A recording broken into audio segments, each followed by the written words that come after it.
ఎవరు బ్రహ్మగా కూర్చుని ఉన్నాడో అటువంటి వాడు లేచి నిలబడవలసినటువంటి అవసరం లేదు. ఎందుచేత అంటే ఆయన మిగిలిన వారందరి చేత పూజింపబడుతున్నటువంటి పెద్ద ఆసనమునందున్నాడు. అందుచేత ఆయన మాత్రం లేచి నిలబడి నమస్కరించవలసిన అవసరం లేదు. కూర్చుని ఉండొచ్చు. అందుకుని కూర్చున్నాడు సూతుడు. సూతుడు ఎందు దోషం లేదు. కానీ నువ్వేం చేశావు? ఆయనకి మేము బ్రహ్మ పదవినిచ్చాము, బ్రహ్మాసనం వేసి కూర్చోపెట్టామని తెలియక ఆయన కుత్తుకు కోసేశావు. కాబట్టి ఇప్పుడు నిన్ను పాపం పట్టుకుంది. ఇది సామాన్యమైన పాపం కాదు. అటువంటి వాణ్ణి చంపావు. ఇందులో రహస్యాన్ని మీరు గుర్తెరగండి. ఈ పాపం చెయ్యని వాళ్ళు చాలా తక్కువ మంది ఉంటారు. నేను తరచు చూస్తుంటాను. మనం పేరు వదిలిపెట్టేస్తాం. వదిలిపెట్టేసి ఒక మాట అంటుంటాం. ఏమనంటే, ఎవరైనా మన ఇంట్లో పూజ చేయించి, ఒక సత్యనారాయణ వ్రతం చేయించి, లేకపోతే మన ఇంట్లో చెయ్యవలసినటువంటి చక్కటి క్రతువులన్నీ చేసేటటువంటి వారు ఉంటారు. వారిని ఏమని పిలుస్తాం? మా ఇంటి బ్రహ్మగారండి అంటాం. ఆయన వచ్చి పూజ చేయించేటప్పుడు ఆయన ఏం చేస్తాం? అయ్యా బ్రహ్మగారు, అయ్యా బ్రహ్మగారు అని పిలుస్తాం.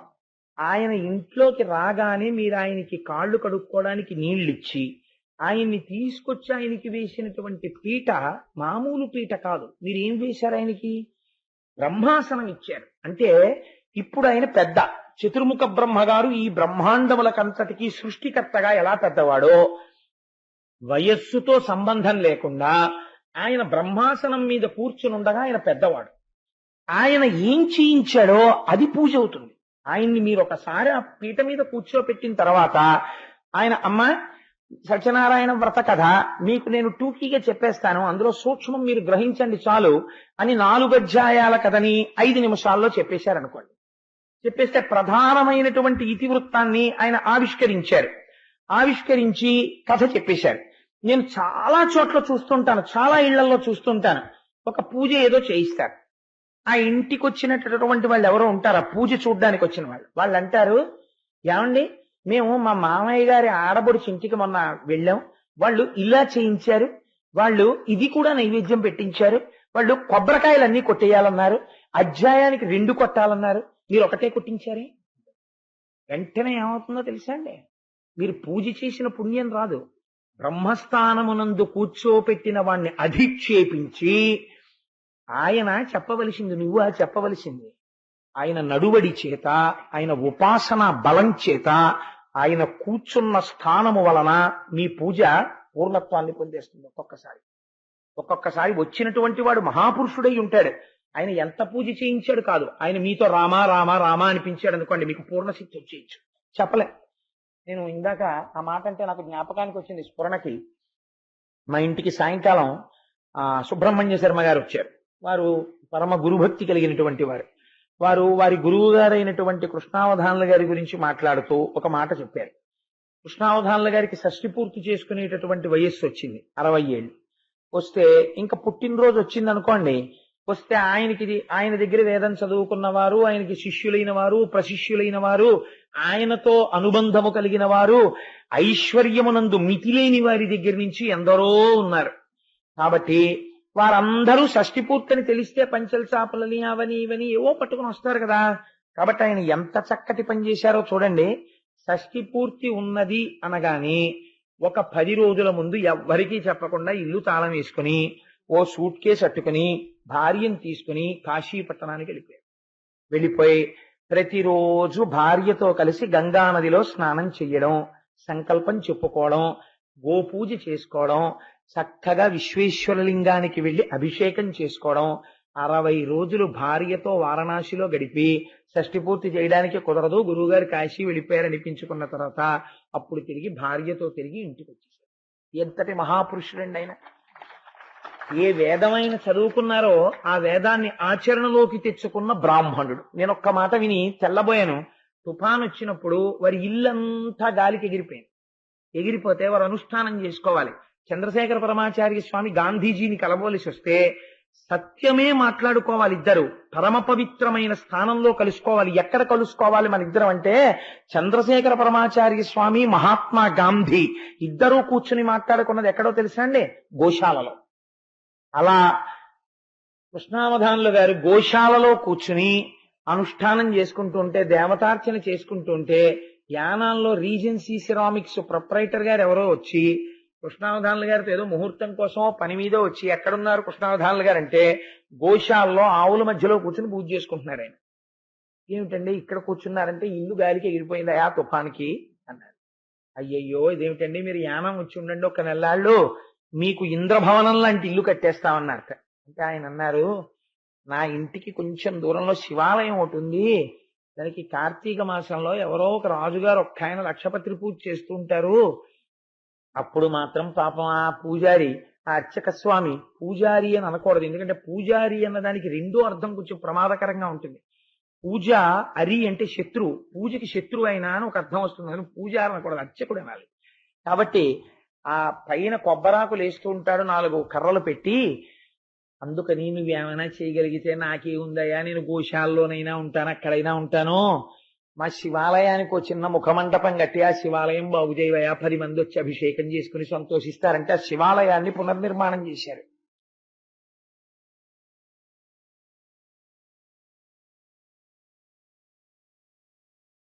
బలరాముని యొక్క బలం అంతా ఇంత అని చెప్పలేము, అంతటి మహాబలవంతుడు. అందుచేత ఎప్పుడైతే ఆయన వచ్చి తన దగ్గర ఉండేటటువంటి ఉద్ధవుడిని నిరంతరము కృష్ణ భగవానుడితో ఉంటాడు. భాగవతంలో అవతార పరిసమాప్తి చేసే ముందు కృష్ణ భగవానుడు ఉద్ధవుణ్ణి పిలిచి వేదాంత బోధ చేస్తాడు, చాలా అద్భుతంగా ఉంటుంది అది. అందుకని ఆ ఉద్ధవుణ్ణి రాయబారిగా పంపితే ఆ ఉద్ధవుడు వెళ్ళి ఒక మాట చెప్పాడు, మీ అందరి చేత పూజింపబడవలసినటువంటి వాడైనటువంటి బలరాముడు పెద్దలైనటువంటి వారితో ఇవాళ ఈ పట్టణానికి విచ్చేసి హస్తినాపురానికి దూరంగా ఉన్నటువంటి ఒక ఉద్యానవనంలో విడిది చేసి ఉన్నాడు, కాబట్టి మీరు వెళ్ళి ఆయన్ని సేవించవలసింది అని చెప్పాడు. బలరాముడు వచ్చాడని తెలియగానే దుర్యోధనుడు కౌరవ పెద్దల్ని తీసుకుని ఉద్యానవనానికి వెళ్ళాడు, అర్ఘ్యపాద్యాదులు ఇచ్చాడు, వారిని సేవించాడు.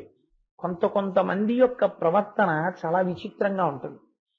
వాళ్ళు సేవించరా అంటే సేవిస్తారు, వాళ్ళు నమస్కారం చేయరా అంటే నమస్కారం చేస్తారు, వాళ్ళు భక్తితో ఉండరా అంటే చాలా భక్తిగా ఉంటారు, కానీ వాళ్ళ ధూర్తతనంలో మాత్రం ఇంత కూడా మార్పు ఉండదు, అంతే ధూర్తతనంతో ఉంటారు. అలాంటి వాళ్ళల్లో దుర్యోధనుడు ఒకడు. చాలా గమ్మత్తుగా ఉంటుంది ఆయన ప్రవర్తన. కాబట్టి అక్కడికి వచ్చి కూర్చొని బలరాముణ్ణి పొగిడాడు.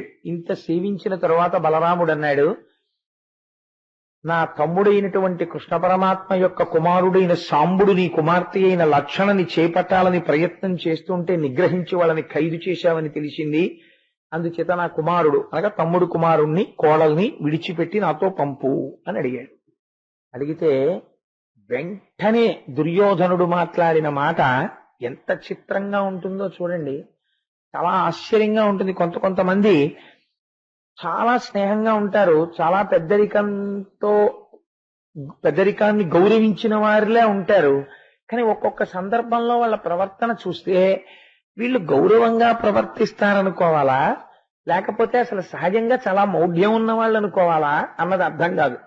ఆ దుర్యోధనుడి ప్రవర్తన ఎలా ఉంటుందో చూడండి. అను మాటలు విని కౌరవ జననాయకుడు ఆత్మనలిగి చాలు బురే ఏమనగలదు కాలగతి చక్కన కాలం తొడుగు పాదుకలు తలకెక్కెన్ అన్నాడు.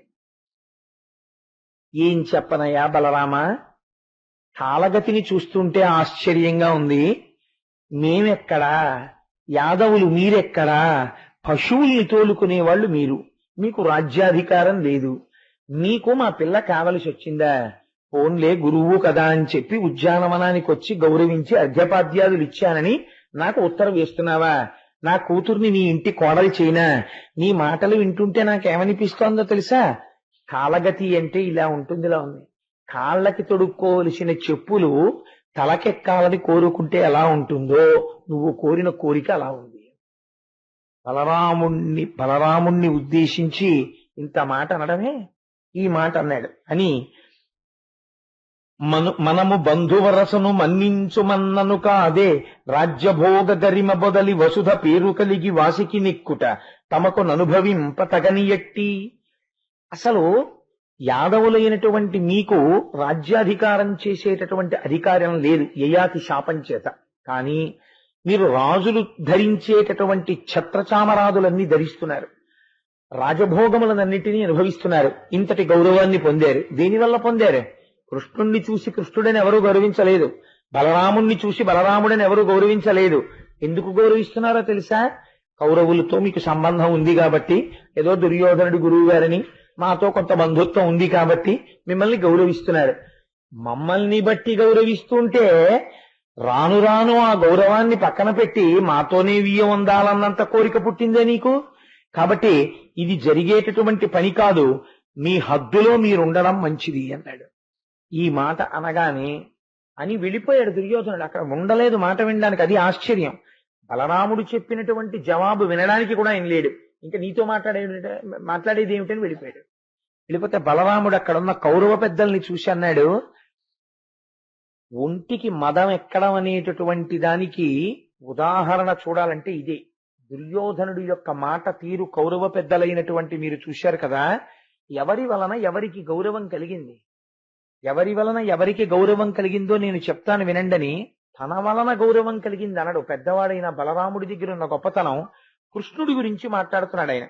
ఆయన అంటాడు, ఏ దేవు భృత్యులై ఇంద్రాది దిక్పాలవరులు భజింతురు వరుసతోడ, ఏ దేవు మందిరం వేపారు దేవత తరుసభా విభవ సుందరత చెంది, ఏ దేవు పదయుగం వేప్రొద్దు సేవించు అఖిల జగన్మాతయైన లక్ష్మి, ఏ దేవు చారు సమిద్ధ కళాంశ సంభవులము పద్మజ భవులు నేను, అట్టి దేవుండు దుష్ట సంహారకుండు హరిముకుందుండు పంపు సేయంగ నొప్పు, ఉగ్రసేనుని రాజ్య సమగ్ర గరిమ దార ఇచ్చిన దటతలంప.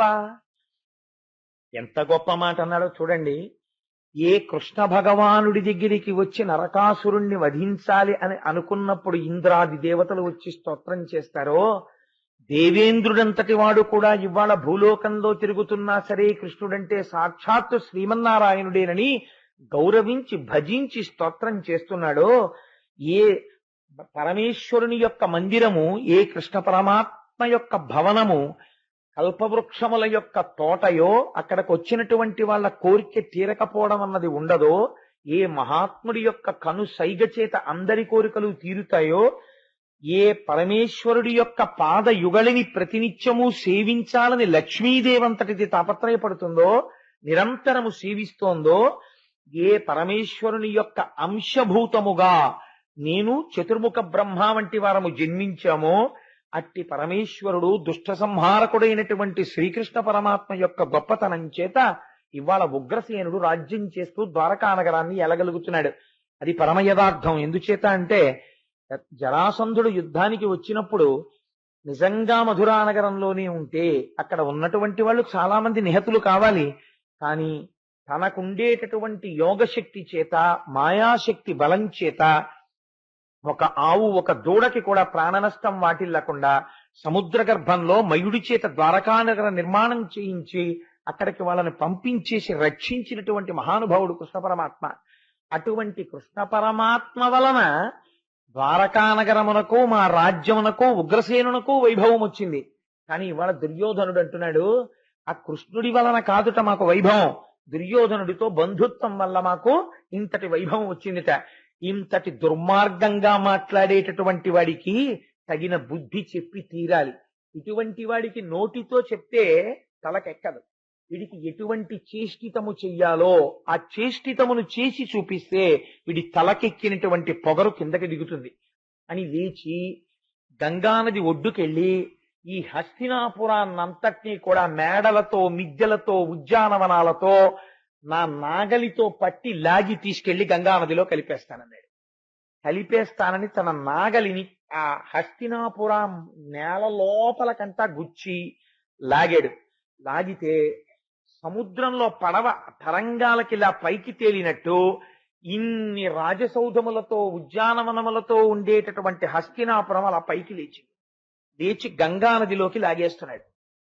లాగేస్తుంటే అంతఃపురం కదిలింది. ఏమైందని అడిగాడు. ఏమైంది ఏమిటి? నువ్వు అన్న మాటకి బలరాముడు నాగలికి తగిలించి హస్తినాపురాన్ని గంగలో కలుపుతున్నాడు అన్నాడు. ఇప్పుడు భీష్మ, ద్రోణ, కృపాచార్యుల వంటి పెద్దలందరినీ తీసుకుని పరుగు పరుగును వచ్చాడు. మహాపురుషులు సాధారణంగా ఎలా ఉంటుందంటే తామేమి చేత కాని వారిలా, తాము ఒకరిని ఆశ్రయించవలసిన వారిలా ముందు అవతల వారికి చాలా గౌరవం ఇచ్చి చాలా పెద్దరికంతో ప్రవర్తిస్తారు. ఈ వినయం చేతకానితనం అనుకున్నారనుకోండి, ఆ చేతకానితనం అనుకున్నది ఆఖరణ ఒక్క రోజున తిరగబడింది అనుకోండి, తిరగబడి నీ హద్దేమిటో నీకు నేను చూపిస్తానన్నాడు అనుకోండి, ఆ రోజున వచ్చి పాదాక్రాంతుడవడం తప్ప వేరో మార్గం ఉండదు. ఆ స్థితి ఎవరూ తెచ్చుకోకూడదు. ఆ తెంపరితనం మంచిది కాదు. జీవితంలో మనకి లీల చూపిస్తుంది. బలరాముడు వచ్చి ఊరు బయట కూర్చున్నాడు కదా, ఉద్యానవనంలో కూర్చున్నాడు కదా, అందుకని చెప్పి మనం వెళ్ళి ఏం మాట్లాడితే మనకి చెల్లదు. ఆ యాదవులు మన ఏం చేస్తారు, మనకి భీష్ముడున్నాడు, ద్రోణుడున్నాడు, ఈయన బలం నమ్ముకుని యుద్ధం చేసేవాడా?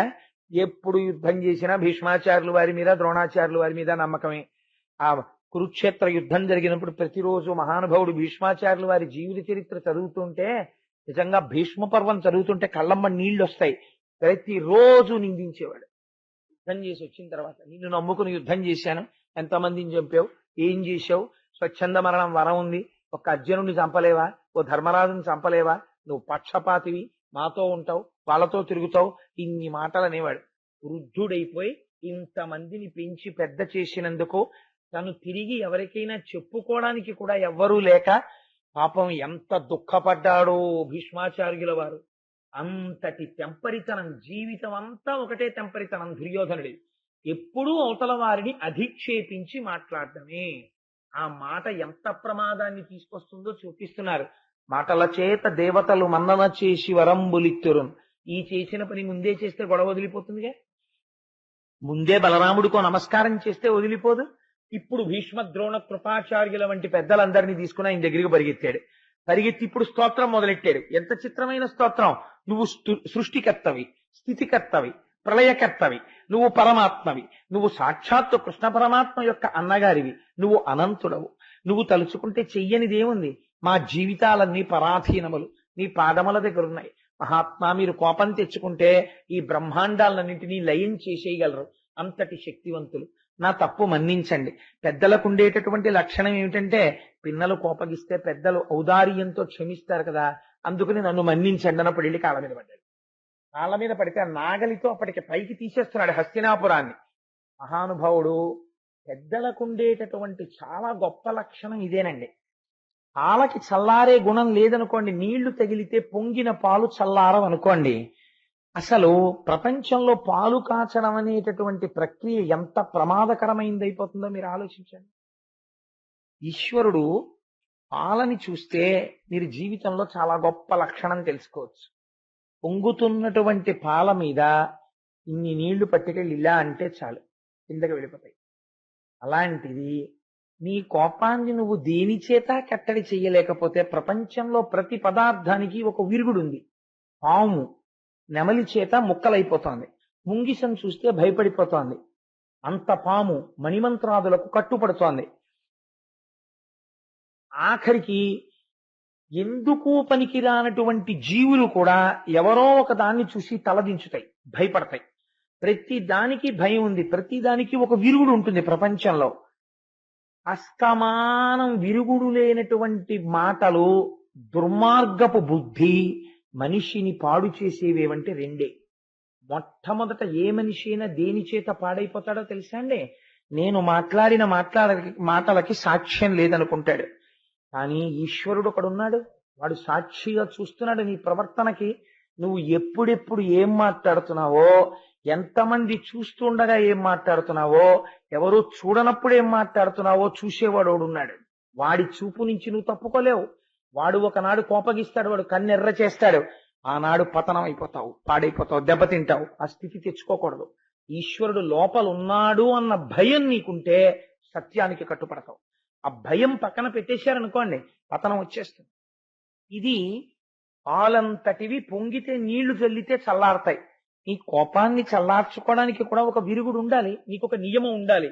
నేను ఎంత కోపంలో ఉన్నా నా దగ్గరికి వచ్చి ఇలా ఎవడైనా అన్నాడా, వెంటనే విడిచిపెట్టేస్తాను నా కోపాన్ని. ఏదో ఒక హద్దు ఉండాలి నీ కోపానికి. నీ కోపానికి హద్దు లేకపోతే అవతలవాడు పాడైపోవడం మాట దేవుడు ఎరుగు. ముందు పాడైపోయేది ఎవడు? క్రోధ క్రోధకృత్కర్త విశ్వబాహుర్మహీధర. తన కోపమే తన శత్రువు, తన శాంతమే తనకు రక్షదయ చుట్టంబౌ, తన సంతోషమే స్వర్గము అని. ఎవరి సంతోషం వారికి స్వర్గం, ఎవరి కోపం వారికి శత్రువు. ఏమైపోయింది? ఈ కోపం పడ్డాడు, నా అంతటి వాడు లేడనుకుని వెనక్కి వెళ్ళాడు. ఒక్కసారి నాగలికి హస్తినాపురాన్ని గుచ్చేటప్పటికి పరిగెత్తుకొచ్చి ఇంత స్తోత్రం చేశాడు. స్తోత్రం చేసి అనేక కానుకలిచ్చి లక్షణని సాంబుణ్ణి రథమెక్కించి, మీలాంటి వియ్యాల వారు దొరకడం మా అదృష్టం మహానుభావ. బలరాముడితో వియ్యమందడం అంటే మాటలా, కృష్ణ పరమాత్మతో వియ్యమందడం అంటే మాటలా, మా జన్మలు సఫలములయ్యాయి. కృష్ణ పరమాత్మకి నేను వియ్యంకుణ్ణి అయ్యాను, నేను ఎంత అదృష్టవంతుణ్ణి అన్నప్పుడు రథం ఎక్కి పంపించాడు. అప్పటి నుంచి ఇప్పటి వరకు కూడా మీకు గమ్మత్తు ఏమిటో తెలుసా అండి? జీవితంలో ఈ విషయాన్ని బాగా జ్ఞాపకం పెట్టుకో అని చెప్పడం కోసమని హస్తినాపురం దక్షిణం వైపు ఎత్తుగా ఉంటుంది, ఉత్తరం వైపు పల్లంగా ఉంటుంది. ఎందుకని అంటే బలరాముడు ఆనాడు ఆ యుగంలో ఎత్తింది అలాగే ఉండిపోయింది. ఎందుకంటే సమస్త మానవాళికి ఒక పాఠం చెప్పడానికి. నోరు ఉంది కదా అని తెంపరి బుద్ధితో మాట్లాడేస్తే తర్వాత దుర్యోధనుడికి భీష్ముడు ద్రోణుడు ఉన్నాడు కాబట్టి ఎదురు నిలబడి తీసుకొచ్చారు. మహాపురుషులు ఉన్నారనుకోండి ఇంట్లో, వెనకవాడు ఆగడం చేసినా వాడు ఇలా పెట్టుకుని వచ్చాడు అనుకోండి చేతులు, పరమాత్మ కూడా లొంగిపోతాడు. మీకు అందుకే ఒక భాగవతులు ఇంట్లో పుట్టారనుకోండి, అందుకే 7 తరాలు అటు ఇటు చూడండి పిల్లనిచ్చేటప్పుడు అంటారు. ఎందుకు అడుగుతారో తెలుసండి ఆ మాట, 7 తరాలు అటు ఇటు చూడండి అని. 7 తరాలు అటు ఇటు చూస్తే ఆస్తి ఎంత ఉందని కోసం చూడరు. ఆయన ఒక మహాపురుషుడు అనుకోండి, ఆయన ఒక పరమ భాగవతుడు. కష్టం వచ్చినా సుఖం వచ్చినా ఈశ్వరుడితో జీవితాన్ని ముడిపెట్టుకోవడం అలవాటు చేసుకున్నవాడు. అటువంటి మహాపురుషుడు ఆ ఇంట్లో జన్మిస్తే ఆయన తర్వాత 3వ తరం నడుస్తోంది అనుకోండి, మునిమనవడు. ఇప్పుడు ఈ మునిమనవడికి పుత్రశోకం ఇవ్వవలసినటువంటి అవసరం వచ్చింది జాతకంలో. పరమాత్మ ఆ ఫలితాన్ని ఇచ్చేటప్పుడు ఆలోచిస్తారట. ఇప్పుడు వీడికి పుత్రశోకం ఇస్తే వీడికి 3 తరాల పైన వాడు ఉన్నాడు. వాడు పితృలోకంలో నా 3వ తరంలో ప్రమాదం వచ్చిందని వాడు బాధపడతాడు. వాడు బాధపడడానికి వీలు లేదని వాడి కోసమని వీడిని తప్పిస్తాడు. అందుకే ఒక్క మహాపురుషుణ్ణి 7 తరాలు అటు ఇటు చూసి సంబంధం కలుపుకోండి అంటారు. కారణం ఏంటి? ప్రహ్లాదుడు చేసినటువంటి పుణ్యానికి ప్రహ్లాదుని యొక్క కుమారుడైనటువంటి ప్రహ్లాదుని యొక్క వంశంలో జన్మించినటువంటి బలిచక్రవర్తి జోలికి శ్రీమన్నారాయణుడు వెళ్ళలేదు. దానం అడిగాడు తప్ప ఇలా చెయ్యి చాపి ఆయన జోలికి మాత్రం వెళ్ళలేదు. బలిచక్రవర్తి కుమారుడు బాణాసురుడు. అందుకే ప్రహ్లాదుడి మొహం చూసి బాణాసురుడి జోలికి వెళ్ళలేదు. బాణాసురుణ్ణి 4 చేతులతో విడిచిపెట్టి ఎవ్వరికైనా ఇచ్చాడండి అటువంటి వరాన్ని. అంత ఔద్ధత్యాన్ని చూపిస్తే 996 చేతులు నరికేసి 4 చేతులతో వదిలిపెట్టి నీకు జరామరణములు లేవు కైలాసంలో శివుణ్ణి సేవించుకోని వదిలేశాడు. ఎందుకు వదిలాడు? బాణాసురుడి పైన ఉన్న ప్రహ్లాదుడిని చూశాడు. కనీసం ఒక్కడైనా నియమంతో మాట్లాడడం, సాత్వికమైనటువంటి మాట, చక్కటి అందమైన మాట, ఇక్కడ తాను ఏది నమ్ముతున్నాడో అదే మాట్లాడగలిగినటువంటి మాట, అటువంటి మాట మాట్లాడడం, కోపం వచ్చినప్పుడు ఆ కోపాన్ని మళ్ళీ ఉపసంహారం చెయ్యగలిగినటువంటి లక్షణం ఉండడం. ఈ 2 లేకుండా నోరుంది కదా అని మాట్లాడేస్తుండడం, నోరుంది కదా అందుకని కష్టం వస్తే మళ్ళీ పరిగెత్తి స్తోత్రం చేసేస్తుండడం. మాట్లాడినప్పుడు శుద్ధి లేదు, స్తోత్రం చేసినప్పుడు శుద్ధి లేదు. వాడు స్తోత్రం చేశాడని మీరు నమ్మచ్చు అనుకుంటున్నారేమో, వాడిని నమ్మడానికి వీల్లేదు. వాడు ఏదో ప్రయోజనం కోసం స్తోత్రం చేస్తాడు. వాడు విమర్శించాడని మీరు బాధపడతారేమో, వాడికి కడుపు అక్కసొస్తే విమర్శిస్తాడు. వాడి విమర్శకి విలువ లేదు, వాడి స్తోత్రానికి విలువ లేదు. ఎందుకు లేదు? వాడికి ఇక్కడ శుద్ధి లేదు. ఇక్కడ శుద్ధి లేని వాడి స్తోత్రానికి కానీ, వాడి స్తుతికి కానీ, వాడి పొగట్టకి కానీ, వాడి విమర్శకి కానీ రెండింటికి విలువ లేదు. 2 0 పక్కన పెట్టేస్తారు పెద్దలు. ఎందుకు పెట్టేస్తారు? నీకు చిత్తశుద్ధి లేదు కనుక. ముందు చిత్తశుద్ధి తెచ్చుకుంటే నోటి వెంట వచ్చినటువంటి మాటకి గౌరవం ఉంటుంది. కాబట్టి నీ జీవితాన్ని మార్చుకోవడం జాగ్రత్తగా నేర్చుకో, హస్తినాపురాన్ని చూసి తెలుసుకో అని. మనకి లీల చాలా చిన్నగా ఉంటుంది, కానీ ఇందులో ఒక మహోత్కృష్టమైనటువంటి రహస్యాన్ని, మనకందరికీ పనికొచ్చేటటువంటి సందేశాన్ని వివరణ చేశారు. ఇటువంటిదే బలరాముడు చాలా ఆశ్చర్యకరమైనటువంటి లీల. ఎవరిని చంపేశాడో తెలుసా అండి? బలరాముడు సూతుడిని చంపేశాడు. ఎవరు సూతుడు? పురాణాలు చెప్తూ ఉంటాడు మహానుభావుడు. సత్వగుణానికి పేరిన్నిక కన్నవాడు. మీరు ఏ పురాణం చదవండి, వినాయక వ్రత కల్పం దగ్గర నుంచి ఏది చదవండి, నైమిషారణ్యమునందు శౌనకాది మహర్షులకు సూతుడు ప్రవచనంబు చేయుచు అని వస్తుంది. సూతుడు ఎప్పుడైనా ఎవరినో చంపేశాడనో, లేకపోతే సినిమా టికెట్లు బ్లాక్ లో అమ్మేశాడనో, సైకిల్ ఎత్తుకుపోయాడనో అలా ఏమి ఉండవు సూతుడి మీద. సూతుడు ఎప్పుడు చెప్పినా భగవత్కథ చెప్తాడు. భగవత్కథ చెప్పుకునే సూతుడిని బలరాముడు చంపేయడం ఏమిటి అంటే, ఇంత మహాత్ముడు కూడా ఒకనాడు కోపాన్ని నిగ్రహించుకోకపోతే ఎంత పొరపాటు జరిగిపోతుందో చూపిస్తారు. ఎంత ఆశ్చర్యకరంగా ఉంటాయో చూడండి లీలలు. మహాపురుషులైన వారైతే దిద్దుకోగలుగుతారు, దిద్దుబాటును అడుగుతారు. దుర్యోధనుడు లాంటి వాడు అడగడం. ఇంతే తేడా.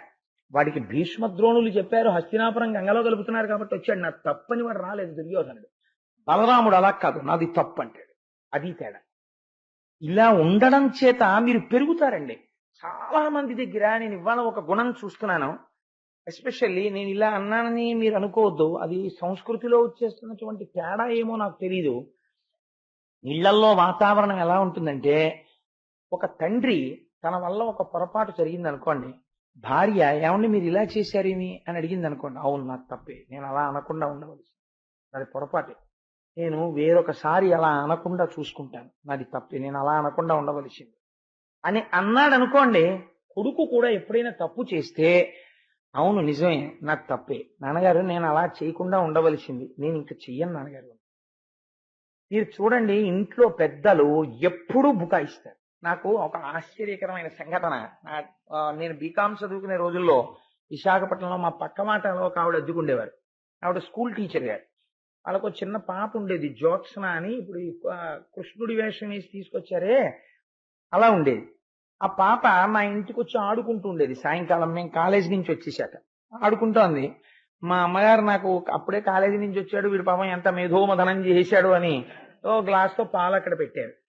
గ్లాసులో పాలు అక్కడ పెడితే అది నన్ను చూడగానే మామయ్య మామయ్య అంటూ పరిగెత్తుకుంటూ వచ్చేసింది. వచ్చేస్తే దానికి కాలు తగిలి ఆ పాలు పడిపోయి, పాలు పడిపోతే నేను మా అమ్మగారు వచ్చి ఎరా పాలు పడిపోయాయా అన్నారు. అంటే నేను అన్నాను ఏంటి, అవునమ్మా పాలు పడిపోయాయి అన్నాను.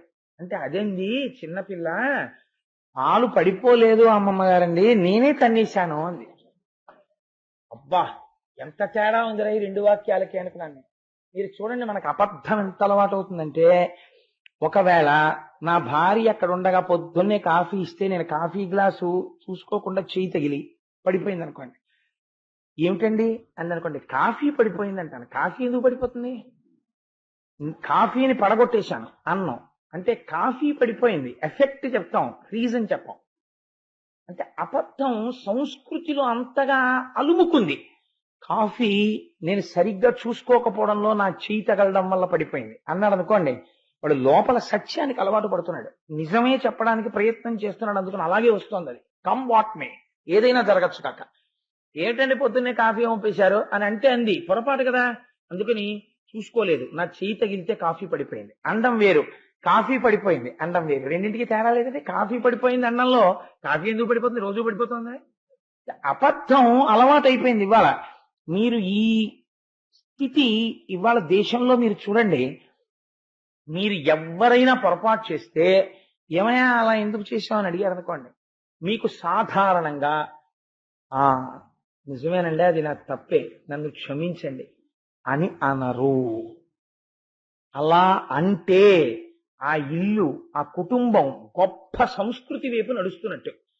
అలా అనడం చేత అవతలవాడు మిమ్మల్ని చాలా వెర్రివాడి కింద చూశాడు అనుకోండి, చూడనివ్వండి తప్పులేదు, కానీ నిజమేనండి నాది పొరపాటు జరిగింది, నేను ఇంకొకసారి ఈ పొరపాటు చేయకుండా నన్ను ఈశ్వరుడు రక్షించి నా బుద్ధిని సక్రమంగా ఉంచాలి అని నేను అన్నాను అనుకోండి, నేను 10 మట్లు ఎక్కినట్టు, మీరు నన్ను అర్థం చేసుకున్నా చేసుకోకపోయినా.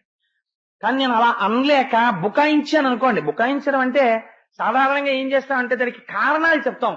నేను చెయ్యాలని అనుకున్నాను ఏంటి, అప్పుడు ఆ పరిస్థితుల్లో అలా అయిపోయింది, అందుకని చెప్పి అలా చేయవలసి వచ్చింది, అండ్ ఆ పరిస్థితుల్లో నువ్వున్నా అలాగే చేద్దు అంటే జరిగిన పొరపాటు పట్ల ఇక్కడ ఉంటుంది ఇది పొరపాటే అని వాక్యము చేత వాచికంగా అంగీకరించడానికి ఒప్పుకోడు. అలా అంగీకరించగలిగితే అండి ఉత్తర క్షణం ఈశ్వరుడు దాని వలన వచ్చిన పాపాన్ని తీయడానికి కావలసిన బుద్ధిని ప్రచోదనం చేస్తాడు. అప్పటికప్పుడు బుద్ధిలో ప్రచోదనం వస్తుంది, ఆ పాపం అంటకుండా ఉండడానికి కావలసిన ఫలితం. మీరు ఆ కోణంలో అవధరించండి దీన్ని, అంతేకాని ఏదో బలరాముడు ఎక్కడికో వెళ్ళాడు ఏదో చేశాడు అంటే ఎందుకంటే ప్రయోజనం ఏంటి? మీరు ఆ కోణంలో ఒకసారి పరిశీలన చేయండి, భాగవతం అనేది ఇక్కడ దిద్దుకోవడానికి పనికొస్తుంది. ఇళ్ళు తుడుచుకునే చీపురు కాదు భాగవతం. మనసు తుడవడానికి పనికొచ్చే చీపురు. కాబట్టి నేను చీపురుతో పోల్చాను అని అనుకోకండి. అది హీనోపమానమైన ఒక మంచి పని కోసం నేను ఆ మాట చెప్పాను. కాబట్టి ఒకానొక నాడు నైమిషారణ్యంలో దీర్ఘసత్రయాగం జరుగుతుంటే బలరాముడు ఆ దీర్ఘసత్రయాగం జరుగుతున్నటువంటి నైమిషారణ్యంలోకి ప్రవేశించాడు. అక్కడ సూతుడు పురాణ ప్రవచనం చేస్తున్నాడు. అక్కడ ఉన్నటువంటి పెద్దలందరూ కూడా ఆయన దగ్గర పురాణాన్ని వింటున్నారు. వింటూ ఎప్పుడైతే సూతుడు వచ్చాడు, ఆ వచ్చినటువంటి బలరాముణ్ణి చూశారో ఆ సభలో ఉన్నటువంటి వారందరూ లేచి నిలబడి నమస్కారం చేశారు. ఒక్క సూతుడు మాత్రం లేచి నిలబడి నమస్కారం చేయలేదు. నమస్కారం చేయకపోతే బలరాముడు సభామండపంలోంచి ఇలా ఎదురుగుండా వస్తున్నాడు. వస్తున్నప్పుడు అందరూ లేచి నిలబడ్డారు. లేచి నిలబడగానే సూతుడంటే ఏమిటి, ఆయనకి ఏం పెద్ద ఫిక్స్డ్ డిపాజిట్లను టర్మ్ డిపాజిట్ రిసీట్లు అవి ఉండవు. ఆయన భగవత్కథ అమ్ముకుని ఉంటాడు అంతే సూతుడంటే. బలరాముడు చూశాడు, ఇంతమంది లేచి నిలబడ్డారు. నేను ఒక అవతార ప్రయోజనం కోసమని వచ్చినటువంటి అనంతుణ్ణి. నన్ను చూసి ఇందరు నిలబడ్డారు, ఒక్క సూతుడు మాత్రం నిలబడలేదు. అంటే వీడిని నేను గౌరవించేదేమిటి అన్న భావనలో ఉన్నాడు. కాబట్టి ఇతనికి నేను బుద్ధి చెప్పాలి అనుకున్నాను. దగ్గరగా వచ్చాడు. అక్కడ దర్భలున్నాయి. ఒక దర్భ ఒకటి చేత్తోకి తీసుకున్నాడు. తీసుకుని ఆ దర్భల యొక్క అంచు చాలా పదునుగా ఉంటుంది. బలరాముడి దెబ్బ అంటే మాటలు కాదు కదండి. అందుకని ఆ దర్భలు పెట్టి కంఠం మీద కొట్టాడు. కొడితే ఆ కంఠం తెగిపోయి కింద పడిపోయాడు. ఎవరు అప్పుడు ఏం చేస్తున్నాడు సూతుడు? పురాణ ప్రవచనం చేస్తున్నాడు. ఆయన కంఠం తెగి కింద పడిపోయాడు. సభలో హాహాకారములు చెలరేగాయి. బలరాముడు బాధపడలేదు. ఆయన అన్నాడు, నేను వచ్చినప్పుడు ఇంతమంది లేచి నిలబడ్డారు, ఒక్కరు లేచి నిలబడని వారు లేరు. కానీ నేను ప్రవచనం చేస్తున్నాను, నేను ఎందుకు లేవాలని సూతుడు లేవలేదు. నా పట్ల అధిక్షేపించి ప్రవర్తించాడు కాబట్టి నేను ఆయన యొక్క కంఠాన్ని నరికేశాను అన్నాడు. అంటే అక్కడ ఉన్న వాళ్ళు అన్నారు, ఆ వింటున్న వాళ్ళు, బలరామ నీ వలన జరగకూడనటువంటి ఘోరమైనటువంటి అపచారము జరిగింది. ఎందుచేత ఆయన లేవలేదో తెలుసా? సూతుడు ధర్మాధర్మ వివక్ష తెలుసున్నవాడు, మహానుభావుడు. ఏది ఎప్పుడు చెయ్యాలో సమయమెరిగి చేయడము తెలుసున్నవాడు. మనస్సు యందు రాగద్వేషములు అంటకుండా భాగవతుల యొక్క భగవంతుని యొక్క సేవ చేసుకునేవాడు. ఆయన లేవకపోవడానికి కారణం నేను చెప్తాం విను. అనగా ఇతనికి బ్రహ్మాసనమిచ్చుట చేసి నీవు చనుదే ఇతడాసనమును దిగడయ్యే ఇంటియ మును నీమతి నిరుగ అర్ధముంకలదెహరి. నీకు తెలియనటువంటి రహస్యాలున్నాయా బలరామా? నీకు తెలియని ధర్మ సూక్ష్మాలున్నాయా? అనగా పాపము లేనివాడా? పాపం ఉంటే కదా ఇలాంటి ఆలోచనలు రావాలి. పాపము లేనివాడివి నీకు ఇలాంటి ఆలోచన వచ్చింది ఏమిటి ఇవాళ? ఏమాశ్చర్యం! ఆయనకి మేము బ్రహ్మాసనం ఇచ్చాం, బ్రహ్మ పదవిని ఇచ్చాం. అందుకని ఆయన బ్రహ్మయ్యై కూర్చుని ఉన్నాడు. బ్రహ్మయ్యై కూర్చుని ఉండగా నువ్వు సభలోకి వచ్చావు. ఎవరు బ్రహ్మగా కూర్చుని ఉన్నాడో అటువంటి వాడు లేచి నిలబడవలసినటువంటి అవసరం లేదు. ఎందుచేత అంటే ఆయన మిగిలిన వారందరి చేత పూజింపబడుతున్నటువంటి పెద్ద ఆసనమునందున్నాడు. అందుచేత ఆయన మాత్రం లేచి నిలబడి నమస్కరించవలసిన అవసరం లేదు. కూర్చుని ఉండొచ్చు. అందుకుని కూర్చున్నాడు సూతుడు యందు దోషం లేదు. కానీ నువ్వేం చేశావు? ఆయనకి మేము బ్రహ్మ పదవినిచ్చాం, బ్రహ్మాసనం వేసి కూర్చోపెట్టామని తెలియక ఆయన కుత్తుకు కోసేశావు. కాబట్టి ఇప్పుడు నిన్ను పాపం పట్టుకుంది. ఇది సామాన్యమైన పాపం కాదు. అటువంటి వాణ్ణి చంపావు. ఇందులో రహస్యాన్ని మీరు గుర్తెరగండి.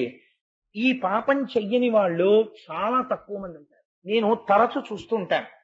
మనం పేరు వదిలిపెట్టేస్తాం. వదిలిపెట్టేసి ఒక మాట అంటుంటాం. ఏమనంటే, ఎవరైనా మన ఇంట్లో పూజ చేయించి, ఒక సత్యనారాయణ వ్రతం చేయించి, లేకపోతే మన ఇంట్లో చెయ్యవలసినటువంటి చక్కటి క్రతువులన్నీ చేసేటటువంటి వారు ఉంటారు. వారిని ఏమని పిలుస్తాం? మా ఇంటి బ్రహ్మగారండి అంటాం. ఆయన వచ్చి పూజ చేయించేటప్పుడు ఆయన ఏం చేస్తాం? అయ్యా బ్రహ్మగారు అని పిలుస్తాం. ఆయన ఇంట్లోకి రాగానే మీరు ఆయనకి కాళ్ళు కడుక్కోవడానికి నీళ్ళిచ్చి ఆయన్ని తీసుకొచ్చి ఆయనకి వేసినటువంటి పీట మామూలు పీట కాదు. మీరు ఏం వేశారు? ఆయనకి బ్రహ్మాసనం ఇచ్చారు. అంటే ఇప్పుడు ఆయన పెద్ద చతుర్ముఖ బ్రహ్మగారు ఈ బ్రహ్మాండములకంతటికి సృష్టికర్తగా ఎలా పెద్దవాడో, వయస్సుతో సంబంధం లేకుండా ఆయన బ్రహ్మాసనం మీద కూర్చుని ఉండగా ఆయన పెద్దవాడు. ఆయన ఏం చేయించాడో అది పూజ అవుతుంది. ఆయన్ని మీరు ఒకసారి ఆ పీట మీద కూర్చోపెట్టిన తర్వాత ఆయన అమ్మ సత్యనారాయణ వ్రత కథ మీకు నేను టూకీగా చెప్పేస్తాను, అందులో సూక్ష్మం మీరు గ్రహించండి చాలు అని 4 అధ్యాయాల కథని 5 నిమిషాల్లో చెప్పేశారనుకోండి. చెప్పేస్తే ప్రధానమైనటువంటి ఇతివృత్తాన్ని ఆయన ఆవిష్కరించారు. ఆవిష్కరించి కథ చెప్పేశారు. నేను చాలా చోట్ల చూస్తుంటాను, చాలా ఇళ్లలో చూస్తుంటాను, ఒక పూజ ఏదో చేయిస్తారు.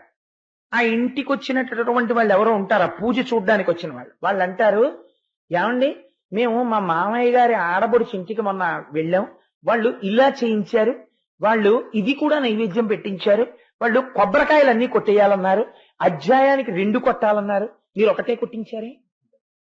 వెంటనే ఏమవుతుందో తెలుసా అండి, మీరు పూజ చేసిన పుణ్యం రాదు, బ్రహ్మస్థానమునందు కూర్చోపెట్టిన వాణ్ణి అధిక్షేపించి ఆయన చెప్పవలసింది నువ్వు చెప్పవలసింది. ఆయన నడువడి చేత, ఆయన ఉపాసన బలం చేత, ఆయన కూర్చున్న స్థానము వలన మీ పూజ పూర్ణత్వాన్ని పొందేస్తుంది. ఒక్కొక్కసారి వచ్చినటువంటి వాడు మహాపురుషుడై ఉంటాడు, ఆయన ఎంత పూజ చేయించాడు కాదు, ఆయన మీతో రామా రామా రామా అనిపించాడు అనుకోండి, మీకు పూర్ణశక్తి వచ్చేయచ్చు. చెప్పలే. నేను ఇందాక ఆ మాట అంటే నాకు జ్ఞాపకానికి వచ్చింది స్ఫురణకి. మా ఇంటికి సాయంకాలం సుబ్రహ్మణ్య శర్మ గారు వచ్చారు. వారు పరమ గురుభక్తి కలిగినటువంటి వారు వారి గురువు గారైనటువంటి కృష్ణావధానుల గారి గురించి మాట్లాడుతూ ఒక మాట చెప్పారు. కృష్ణావధానుల గారికి షష్ఠి పూర్తి చేసుకునేటటువంటి వయస్సు వచ్చింది, 60 ఏళ్ళు. వస్తే ఇంకా పుట్టినరోజు వచ్చింది అనుకోండి, వస్తే ఆయన దగ్గర వేదం చదువుకున్న వారు, ఆయనకి శిష్యులైన వారు, ప్రశిష్యులైన వారు, ఆయనతో అనుబంధము కలిగిన వారు, ఐశ్వర్యమునందు మితిలేని వారి దగ్గర నుంచి ఎందరో ఉన్నారు. కాబట్టి వారందరూ షష్ఠి పూర్తిని తెలిస్తే పంచల చాపలని అవని ఇవని ఏవో పట్టుకుని వస్తారు కదా. కాబట్టి ఆయన ఎంత చక్కటి పని చేశారో చూడండి. షష్ఠి పూర్తి ఉన్నది అనగాని ఒక 10 రోజుల ముందు ఎవ్వరికీ చెప్పకుండా ఇల్లు తాళం వేసుకుని ఓ సూట్ కేసు అట్టుకుని భార్యను తీసుకుని కాశీపట్టణానికి వెళ్ళిపోయి ప్రతిరోజు భార్యతో కలిసి గంగా నదిలో స్నానం చెయ్యడం, సంకల్పం చెప్పుకోవడం, గోపూజ చేసుకోవడం, చక్కగా విశ్వేశ్వరలింగానికి వెళ్లి అభిషేకం చేసుకోవడం, 60 రోజులు భార్యతో వారణాసిలో గడిపి షష్ఠి పూర్తి చేయడానికి కుదరదు, గురువుగారు కాశీ వెళ్ళిపోయారనిపించుకున్న తర్వాత అప్పుడు భార్యతో తిరిగి ఇంటికి వచ్చేసారు. ఎంతటి మహాపురుషుడండి ఆయన. ఏ వేదమైన చదువుకున్నారో ఆ వేదాన్ని ఆచరణలోకి తెచ్చుకున్న బ్రాహ్మణుడు. నేను ఒక్క మాట విని తెల్లబోయాను. తుఫాన్ వచ్చినప్పుడు వారి ఇల్లంతా గాలికి ఎగిరిపోతే వారు అనుష్ఠానం చేసుకోవాలి. చంద్రశేఖర పరమాచార్య స్వామి గాంధీజీని కలబోలిసి వస్తే సత్యమే మాట్లాడుకోవాలి, ఇద్దరు పరమ పవిత్రమైన స్థానంలో కలుసుకోవాలి. ఎక్కడ కలుసుకోవాలి మన ఇద్దరం అంటే, చంద్రశేఖర పరమాచార్య స్వామి, మహాత్మా గాంధీ ఇద్దరూ కూర్చుని మాట్లాడుకున్నది ఎక్కడో తెలుసా అండి, గోశాలలో. అలా కృష్ణావధానులు గారు గోశాలలో కూర్చుని అనుష్ఠానం చేసుకుంటుంటే, దేవతార్చన చేసుకుంటుంటే, యానాల్లో రీజెన్సీ సిరామిక్స్ ప్రొప్రైటర్ గారు ఎవరో వచ్చి కృష్ణావధానుల గారితో ఏదో ముహూర్తం కోసం పని మీద వచ్చి, ఎక్కడున్నారు కృష్ణావధానుల గారు అంటే, గోశాలలో ఆవుల మధ్యలో కూర్చుని పూజ చేసుకుంటున్నారు. ఆయన ఏమిటండి ఇక్కడ కూర్చున్నారంటే, ఇల్లు గాలికి ఎగిరిపోయింది ఆ తుఫానికి అన్నారు. అయ్యయ్యో ఇదేమిటండి, మీరు యానం వచ్చి ఉండండి, ఒక నెల్లాళ్ళు మీకు ఇంద్రభవనం లాంటి ఇల్లు కట్టేస్తామన్నారట. అంటే ఆయన అన్నారు, నా ఇంటికి కొంచెం దూరంలో శివాలయం ఒకటి ఉంది, దానికి కార్తీక మాసంలో ఎవరో ఒక రాజుగారు ఒక్క ఆయన లక్షపత్రి పూజ చేస్తూ ఉంటారు, అప్పుడు మాత్రం పాపం ఆ పూజారి, ఆ అర్చక స్వామి, పూజారి అని అనకూడదు, ఎందుకంటే పూజారి అన్నదానికి 2వ అర్థం కొంచెం ప్రమాదకరంగా ఉంటుంది. పూజ అరి అంటే శత్రువు, పూజకి శత్రువు అయినా అని ఒక అర్థం వస్తుంది, కానీ పూజారి అనకూడదు, అర్చకుడు అనాలి. కాబట్టి ఆ పైన కొబ్బరాకులు వేస్తూ ఉంటాడు, 4 కర్రలు పెట్టి, అందుకని నువ్వేమైనా చేయగలిగితే నాకే ఉందయ్యా, నేను గోశాలలోనైనా ఉంటాను, అక్కడైనా ఉంటాను, మా శివాలయానికి ఒక చిన్న ముఖమంటపం కట్టి ఆ శివాలయం బాగు చేయవయా, 10 మంది వచ్చి అభిషేకం చేసుకుని సంతోషిస్తారంటే ఆ శివాలయాన్ని పునర్నిర్మాణం చేశారు. ఎంత తృప్తికరమైన జీవితాలండి అవి. ఆ జీవితాలకి ఎక్కడైనా ఆశ కానీ కోరిక కానీ ఏమైనా ఉన్నాయా? అటువంటి ఒక మహాపురుషుడు మీ ఇంటికి వచ్చాడు అనుకోండి, ఒక పూజ చేయించడానికి, ఆయన్ని బ్రహ్మస్థానంలో పీటేసి కూర్చోపెట్టారనుకోండి, కూర్చోపెడితే ఆయన ఆచమ్య కేశవాయ స్వాహ, నానా చెయ్యి, ఆచమనం చెయ్యి అని సత్యనారాయణ వ్రతాన్ని ఒక 15 నిమిషాల్లో ఆయన చేయించారనుకోండి, నేనంట మీ జీవితంలో మీరు చేసుకున్న సత్యనారాయణ వ్రతం నిజంగా ఏమైనా ఉంటే అదే అంట. ఎందుకని అంటే బ్రహ్మస్థానము నుండి వచ్చేసింది ఫలితం. కూర్చున్నవాడు ఎవరు? సాక్షాత్తు చతుర్ముఖ బ్రహ్మతో సమానమైన వాడు వచ్చి కూర్చున్నాడు. ఆయన ఉచ్చారణ చేత, ఆయన ఉపాసన బలం చేత, ఆయన ఒక్క మాట అలా అంటే ఈశ్వరుడు వచ్చి కూర్చోవలసిందే. బ్రహ్మస్థానం అంటే మీరు పేటేసి కూర్చోపెట్టిన తర్వాత అది పెద్దరికం. మీరు పెద్దరికం ఇచ్చారు కాబట్టి కూర్చున్నాడు ఆయన. కూర్చోపెట్టిన దగ్గర నుంచి మీరు ఆయన్ని అర్థం లేని ప్రశ్నలన్నీ వేసి, నువ్వు పూజ ఇలా చేశామే, నువ్వు పూజ అలా చేశామే, నువ్వు పెద్ద మంత్ర పుష్పం చెప్పలేదే, నువ్వు చిన్న మంత్ర పుష్పం చెప్పలేదే, లేకపోతే కలశ ఇలా పెట్టారు వాళ్ళ ఇంట్లో, మా ఇంట్లో ఇలా పెట్టించామే, వాళ్ళ ఇంట్లో బియ్యం ఇన్ని పోయించారు, మా ఇంట్లో బియ్యం ఇన్ని పోయించామే. అర్థం ఉండదు దానికి. నీరాజనం ఇచ్చేసి మంత్రపుష్పం అయిపోయిన తర్వాత మా చెల్లెలు మందార పూలు అట్టుకొచ్చింది, ఏమనుకోకండి మేము వేసేస్తామనేవాడు ఓడు. ఇంకా బ్రహ్మస్థానానికి గౌరవం ఏముండి ఏడిచిందని నువ్వు చేసిన పూజ? బ్రహ్మస్థానం అంటే బ్రహ్మస్థానమే. చతుర్ముఖ బ్రహ్మగారు నీ ఇంటికి వచ్చినప్పుడు ఎంత గౌరవిస్తావో అంత గౌరవించాలి. చతుర్ముఖ బ్రహ్మగారు నీ ఇంటి నుంచి వెళ్ళిపోయినప్పుడు ఎంత గౌరవిస్తావో అంత గౌరవించాలి. నీ గౌరవం చేత నీ పూజకి ఫలితం వస్తుంది. బ్రహ్మస్థానాన్ని వదిలిపెట్టి నువ్వు ఎంత పూజ చేస్తే ఫలితం వస్తుంది? చతుర్ముఖ బ్రహ్మగారు ఇచ్చిన వరానికి శ్రీమన్నారాయణుడు కట్టుబడి అవతారాలు ఇచ్చాడు. నువ్వెంతటి వాడి బ్రహ్మస్థానాన్ని అవమానించడానికి? నేర్చుకోవాలి జీవితంలో. బలరాముడు అంతటి వాడి విషయంలో అపోహపడ్డాడు. అపోహపడి బ్రహ్మస్థానమునందున్నవాడు కాబట్టి లేవక్కర్లేదని కూర్చున్నాడు తప్ప సూతుడు మహానుభావుడు నేను లేస్తే అపచారం అవుతుంది, బ్రహ్మస్థానంలో ఉన్నవాడు లేచిపోతే, అందుకని లేవలేదు. ఇది తెలుసుకోక కుశాగ్రంతో తలకొట్టేశాడు. ఇప్పుడు బాధపడ్డాడు. అయ్యయ్యో, నేను చాలా పొరపాటు చేసేసానయ్యా, ఇంతటి మహానుభావుడిని చంపేశాను. కాబట్టి ఇప్పుడు నేనేం చెయ్యాలి? మీరు నాకు ప్రాయశ్చిత్తం చెప్పండి. నన్ను ఈ పాపం కట్టి కుడిపేయకూడదు. నా వల్ల మహాపరాధం జరిగింది, నేనేం చెయ్యను? వాళ్ళు అన్నారు, ఎంత గమ్మత్తుగా ఉంటాయో చూడండి. సూతుడు లాంటి వ్యక్తి ఒక్క మాట అన్నాడు బలరాముడు. ఏమిటి సూతుడుకున్న గొప్పతనం? వ్యాసుల వారు రాసినటువంటి పురాణ కథలు తెలుసుకుని మీకు చెప్తుంటాడు అన్నాడు. వీళ్ళు అన్నారు, ఆ కథలోని తత్వము లేనినాడు మా మనుష్య జీవితానికి ఆలంబనమే లేదు. ఆయన చెప్పాడు కాబట్టి మా జీవితాలు ఏమిటో మాకు అర్థమయ్యాయి. అంతటి మహాపురుషుడిని పక్కన పెడితే నువ్వు ఏది చేసినా మాకు సరిపోదు. అందుకని నేను అనంతుడను అని నువ్వు అన్నావు కదా, ఆ ఈశ్వర శక్తితో సూతుడికి ప్రాణం పోయి మళ్ళీ అన్న. ఆయన ఎంత గొప్పవాడో చూడండి. బలరాముడు అన్నాడు, నిజమే, మీరు నాకు చాలా మంచి మాట చెప్పారు, చాలా చక్కటి మాట మీరు అడిగారు. ఈ సూతుడు బ్రతకవలసిన వాడు, ఈయన లోకమునకు పనికొచ్చేవాడు. కాబట్టి ఈ సూతుడిని నేను బ్రతికిస్తాను. ఎలా బ్రతికిస్తానో తెలుసా? నా యోగ శక్తి చేత బ్రతికిస్తాను. అలా ఇలా బ్రతికించను. మామూలుగా సూతుడికి ఇప్పుడు నేను బ్రతికించిన సూతుడికి ఎంత తేడా వస్తుందో చూడండి అన్నాడు. ఈ సుతునకి ఇప్పుడు మహాసత్వము ఆయువును అనామయమున్ విద్యా సామర్థ్యము కలిగి సుధీ సత్తములారా ఈ క్షితిన్ విలసిల్లున్.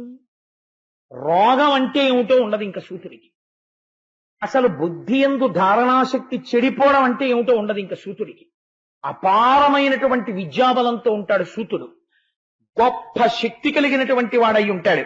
అటువంటి సామర్థ్యములను సూతుడికి ఇచ్చి నేను మళ్ళీ పునః జీవితాన్ని ఇస్తున్నాను అని మళ్ళీ తన యోగ శక్తితో బతికించాడు. సూతుడు లేచాడు. మనిషి చేసిన పొరపాటుకి బాధపడడం అంటే ఎలా ఉంటుందో చూడండి. ఇది ఇచ్చిన తరువాత అన్నాడు, నేను కొత్తగా చేసింది ఏముంది? మీకున్న సూతుడిని చంపేశాను, మీకున్న సూతుడిని ఇచ్చేసాను, అంతే కదండి. కొత్తగా చేసింది ఏమైనా ఉందా? నేను తరచు చెప్తుంటాను. రమణ మహర్షి ఓ మాట చెప్తుండేవారు, ఏమీ లేనివాడు ఇంట్లో ఉన్న చలివిడితో వినాయకుడిని చేసి పూజ చేసి నైవేద్యం పెట్టవలసి వస్తే ఆ చనివిడి వినాయకుడు పొట్టగిల్లేసి అక్కడ పెట్టి నైవేద్యం పెట్టేశాక, అలా మీకున్న సూతుడే ఓ దర్భతో తెంపేశాను, మీకున్న సూతుడినే మళ్ళీ బతికించి ఇచ్చేశాను, ఏవో 2 గుణాలు ఎక్కువ ఇచ్చాను. అందుకు నా మనసు బాధ తీరలేదు నేను చేసిన తప్పు పనికి. మీరు ఇంకేమైనా అడగండి, నేను చేసి పెడతాను, చేసి పెడితే నాకు తృప్తిగా ఉంటుంది అన్నాడు. మహాత్ముల బుద్ధి అంతా. నేను అందుకనే 2 లీలలు పక్కన పెట్టాను. దుర్యోధనుడి బుద్ధికి బలరాముడి బుద్ధికి ఎంత తేడా ఉంటుందో చూడండి. పొరపాటు ప్రతివాడు చేస్తాడు. పొరపాటు చేయడం తప్పు కాదు. మనుష్య జీవితంలో పొరపాటు చేయని వాడు ఎవరు ఉంటారండి? పొరపాటు చేసిన వాడు బలరాముడిలా ప్రవర్తించాలి తప్పు తెలుసుకున్న తర్వాత. అది జీవితానికి వెలుగు తీసుకొస్తుంది. కాబట్టి నేను ఇంకొకటి ఏదైనా చేస్తాను, మీకేం కావాలి అడగండి అన్నాడు. అంటే ఆయన అన్నాడు, అయితే నువ్వు మాకు ఒక ఉపకారం చేయి, ఇల్వలుడనేటటువంటి రాక్షసుడి యొక్క కుమారుడు పల్వలుడనేటటువంటి వాడు ఉన్నాడు. వాళ్ళ పేర్లు పెట్టుకోవడం కూడా అంత బాగా పెట్టుకున్నారు. అందుకని వాడు ఎప్పుడూ ఏం చేస్తాడంటే మేము ఎప్పుడు యజ్ఞం చేస్తాం, ఎప్పుడు యాగం చేస్తామని చూస్తాడు. మేమిలా యజ్ఞం మొదలుపెట్టి ఆరణిమంధనం చేసి అగ్నిహోత్రం తీసుకొచ్చి యజ్ఞవీధిలో పెట్టి హవిస్సు ఇవ్వడం మొదలు పెట్టగానే వాడు పట్టుకుని వచ్చేస్తాడు ఆకాశంలోకి. మలమూత్రాలు, రక్తము ఇవన్నీ పట్టుకొచ్చి అగ్నిహోత్రంలో వేసేస్తాడు. అగ్నిహోత్రంలో వేదిలో ఉన్న అగ్నిహోత్రము చల్లారిపోతుంది. వాడు పెద్ద పక్క పక్క పక్క పక్క నవ్వేసి వెళ్ళిపోతాడు. ఒక్కొక్కడికి ఎక్కడైనా ఓ మంచి పని జరుగుతోందంటే దాన్ని ఎన్ని రకాలుగా చెడగొట్టే ఇచ్చని ఆలోచిస్తాడు. వాడు పైకి ఎలా కనపడ్డా వాడు లోపల రాక్షసుడే. కాబట్టి ఎటువంటి ఆలోచన పల్వలుడిది అంటే ఎలా పాడు చేసేద్దాం యజ్ఞయాగాదులు. ఎందుకు అది పాడు చేసేస్తే ఏమిటి? అదేనా పోస్టా, అదేనా ఉద్యోగం, అది ఎవరన్నా ఇచ్చాడే వీడికి? ఆసురీ ప్రవృత్తి. మీరు కొంతమందిని చూడండి, ఇదే పని మీద ఉంటారు. వాడి పని ఏమిటంటే ఎక్కడైనా ఓ మంచి పని జరుగుతోంది అనుకోండి, వాడికి ఉన్న తెలివితేటలన్నీ పణంగా పెట్టి దాన్ని ఎంత బాగా పాడు చేసేయచ్చు అని ఆలోచిస్తాడు. వాడు పచ్చగడ్డిలో అగ్నిహోత్రాన్ని పుట్టిస్తాడు, కర్పూరానికి చల్లదనాన్ని తీసుకొస్తాడు. వాడి బుద్ధి అంత గొప్పగా ఉంటుంది. కాబట్టి వీడికి చేసే పని ఏమిటంటే అదే ఆసురీ ప్రవృత్తి. కాబట్టి యజ్ఞవేది యొక్క అగ్నిహోత్రమునందు మలమూత్రములు వేసి చల్లారుస్తుంది. వాడు సంతోషపడిపోయి వెళ్ళిపోతుంటాడు. వీరు మళ్ళీ ఎక్కడికో పెడతారు పాపం, మళ్ళీ మొదలు పెడతారు, మళ్ళీ మొదలు వాడు వచ్చేస్తుంటాడు. వాడి అడిగే కోరిక కూడా అర్థం ఉండాలండి. ఎవరైనా ఓ కోరిక కోరుకోండి అన్నారు అనుకోండి, కోరిక కోరుకోండి అనగానే ఓ వెర్రి కోరిక ఒకటి వచ్చేసింది అనుకోండి, వచ్చేస్తే దాంట్లోంచి ప్రమాదం వచ్చేస్తుంది. నీతి చంద్రికలో ఒక కథ ఉంది. వెనకటికి ఓ వెర్రి బ్రాహ్మడు దానం పెట్టడానికి వెళ్ళేట్టే పెడితే ఆవిడెవరో ఫోన్లే ఉండిపోయింది కదా అని చెప్పి ఓ కేజీ బియ్యం పిండి ఇచ్చింది ఆవిడ. మామూలుగా ఇంట్లో ఏదో భోజనం పెట్టేసి రూపాయి పావులాయో ఎంత ఇచ్చి పట్టుకెళ్ళవా, మా ఇంట్లో ఉండిపోయింది ఎప్పుడైనా అట్లేసుకో అని ఓ కేజీ బియ్యం పిండి ఉంటే ఇచ్చింది. వాడు ఏం చేశాడంటే ఆ కేజీ బియ్యం పిండి తెచ్చిన దగ్గర నుంచి ఇంకా వాడికి ఆరాటం. వెర్రి ఎలా ఉంటుందో చూడండి. ఈ పిండి ఇక్కడ పెట్టి నేను పడుకుంటే చీమలు తినేస్తే కొంత పిండిని, పోని ఇది తీసుకెళ్లి చీమలు తినకుండా నీళ్లలో పెడితే చమాయింపు తగిలి గడ్డ కట్టేస్తే, ఆలోచించి ఆలోచించి ఆలోచించి ఇలా కాదు దీనికి చీమలు పట్టకూడదు, ఈగ కూడా ఇంత తినకూడదని ఆలోచించి ఓ కుండట్టుకొచ్చి ఆ కుండ శుభ్రంగా తోమి బట్ట పెట్టి దాన్ని తుడిచి తడి లేకుండా చేసి ఈ బియ్యపిండి అందులో పోసి కుండ ఎక్కడ పెడితే చీమలు పడతాయో ఈగలు పడతాయో అని ఓ ఉట్టి కట్టి ఆ ఉట్టిని ఏదైనా వచ్చి ముట్టుకుని తినేస్తుందేమో అని తన పడుకున్న మంచం మీదే తన గుండెల మీద ఉండేటట్టుగా ఉట్టిని కట్టుకుని ఆ బియ్యపిండి ఉట్టి కింద పడుకున్నాడు. పడుకుని అమ్మయ్యా నేను ఒక 4-5 రోజులు ఎక్కడికి ఆయవారానికి వెళ్ళక్కర్లేదు, బియ్యపిండి ఇక్కడే ఉంది అనుకున్నాడు. బియ్యపిండి మీద వ్యామోహంతో పడుకున్నాడు కదండి. వాడికి కలొచ్చింది, ఈ బియ్యపిండి నేను తినడమే కాకుండా కొన్ని అట్లేసి అమ్మితే డబ్బు వస్తుంది. అప్పుడు ఆ డబ్బుతో ఒక ఆవుని కొంటే పాలిస్తుంది. అప్పుడు ఆ పాలు అమ్మితే ఇంకా డబ్బు వస్తుంది. అప్పుడు నేను బోల్డన్న ఆవులు కొంటే పెద్దదైపోతున్నాయి. అప్పుడు పొలం కొంటే పొలం దున్నుతాను. అప్పుడు ఆ తర్వాత పెళ్లి చేసుకుంటాను. ఆ తర్వాత పిల్లలు, ఓయ్ బాబో ఐశ్వర్యం, గుర్రాలు, పొలాలు, ఆనందంలో వాడు ఆ కల్లో ఓయ్ ఓయ్ అన్నాడు. అంటే ఈ 2 చేతులు కొండగా వెళ్ళకుండా కదరికి వాడు లేచి చూసేటప్పటికి పిండి అంతా పక్కన ఉన్న నీళ్ళల్లో పడిపోయింది. దరిద్రం వదిలిపోయింది. వాడు ఏ స్థితిలో ఉన్నాడో ఆ స్థితిలోనే ఉన్నాడు. ఒక్కొక్క వెర్రాలోచన ఎలా ఉంటుందంటే అర్థం బర్థం లేనటువంటి స్థితి. దానికి ఆ కోరికకి సంబంధమే ఉండదు. మీరు కోరే కోరిక ఎప్పుడూ మీరు నిర్ణయించుకున్నటువంటి స్థానము నుంచి మిమ్మల్ని చెడగొట్టకూడనిదై ఉండాలి మీ కోరిక. అలాంటి కోరిక మీ ఆశయాన్ని మీరు నెరవేర్చుకోవడానికి పనికొస్తుంది. అంతేగాని మీరు కోరికే మీరు పెట్టుకున్న ఆశయానికి భిన్నంగా ఉండేదనుకోండి, ఉపయోగమే ఉంది. అది ఆశయం ఎలా అవుతుంది మీలో? ఆశయం కాదు అది, పేరుకి చెప్పడానికి ఆశయం, పైకేమో మీ నడువడి ఒకలాగా ఉందన్నమాట. కాబట్టి కోరిక ఒకలా, ఆశయం ఒకలా ఉండకూడదు. ఆశయ సిద్ధికి పనికొచ్చే కోరిక ఉండాలి. అందుకని వాళ్ళు ఎంత గొప్ప కోరిక అడిగారో చూడండి ఋషులు. ఆ పల్వలుడు మా యజ్ఞాన్ని పాడు చేస్తున్నాడు, యజ్ఞాలు మేము చేసుకోవాలి కాబట్టి పల్వలుడిని సంహరించన్నారు. మనకి వృత్తాంతాలు చిన్నవిగా ఉంటాయి, కానీ జీవితాన్ని ఎలా సుగమం చేసుకోవాలో, ఒక లక్ష్యం ఎలా పెట్టుకోవాలో, పెట్టుకుని జీవితంలో ఎలా పైకి రావాలో, లక్ష్యం పెట్టుకోవడం చాలా తేలికండి. లక్ష్యమునందు శుద్ధితో నడవడానికి చాలా కష్టం. దానికి ఇక్కడ కలేజా ఉండాలి, ఇక్కడ ధైర్యం ఉండాలి, దానికి చాలా పూనిక ఉండాలి. ఆ పూనిక మీకు లేదనుకోండి తొట్టుపాటు వచ్చేస్తుంది, వైక్లభ్యం వచ్చేస్తుంది. ప్రతి చోట మీ అడుగు తడబడిపోతుంది. కారణం ఏంటి? ఇక్కడ లేదు, ఆ పూనిక లేదు. ఈ పూనికని నిలబెట్టుకోవడానికి నిరంతరము లోపల మథనం జరుగుతూ ఉండాలి. మీరు ఏ ఆశయాన్ని మనస్సులో పెట్టుకున్నారో ఆ ఆశయము నుంచి మీరు జారిపోకుండా ఒక్కొక్కడుగు వేసుకుంటూ పైకి ఎక్కగలగాలి. అలా వెళ్ళిపోవాలంటే జారుడు మెట్ల మీద కాళ్ళు పడకుండా పట్టుకోవాలి. అలా పట్టుకోవాలంటే మీకు వచ్చిన అవకాశం మీ ఆశయాన్ని ఇంకా పెంచేదై ఉండాలి, జారిపోయేది కాకూడదు. అలా దిద్దుకోవాలి మనిషి జీవితాన్ని. అందుకే వాళ్ళు ఎంత గొప్ప కోరిక అడిగారో చూడండి. పల్వల సంహారం చేయి, మేము యజ్ఞయాగాదులు చేసుకుంటా అన్నారు. నాకు అనిపిస్తుంది అసలు భాగవతం ఎవరు వినాలండి? యువకులు వినాలి, యువతులు వినాలి. అంటే మీరు వినడం తప్పని నేను అంటలేదు. వింటే ఓహో జీవితం అంటే ఇలా ఉండాలా, జీవితం అంటే ఇలా చెయ్యాలా అనిపిస్తుంది.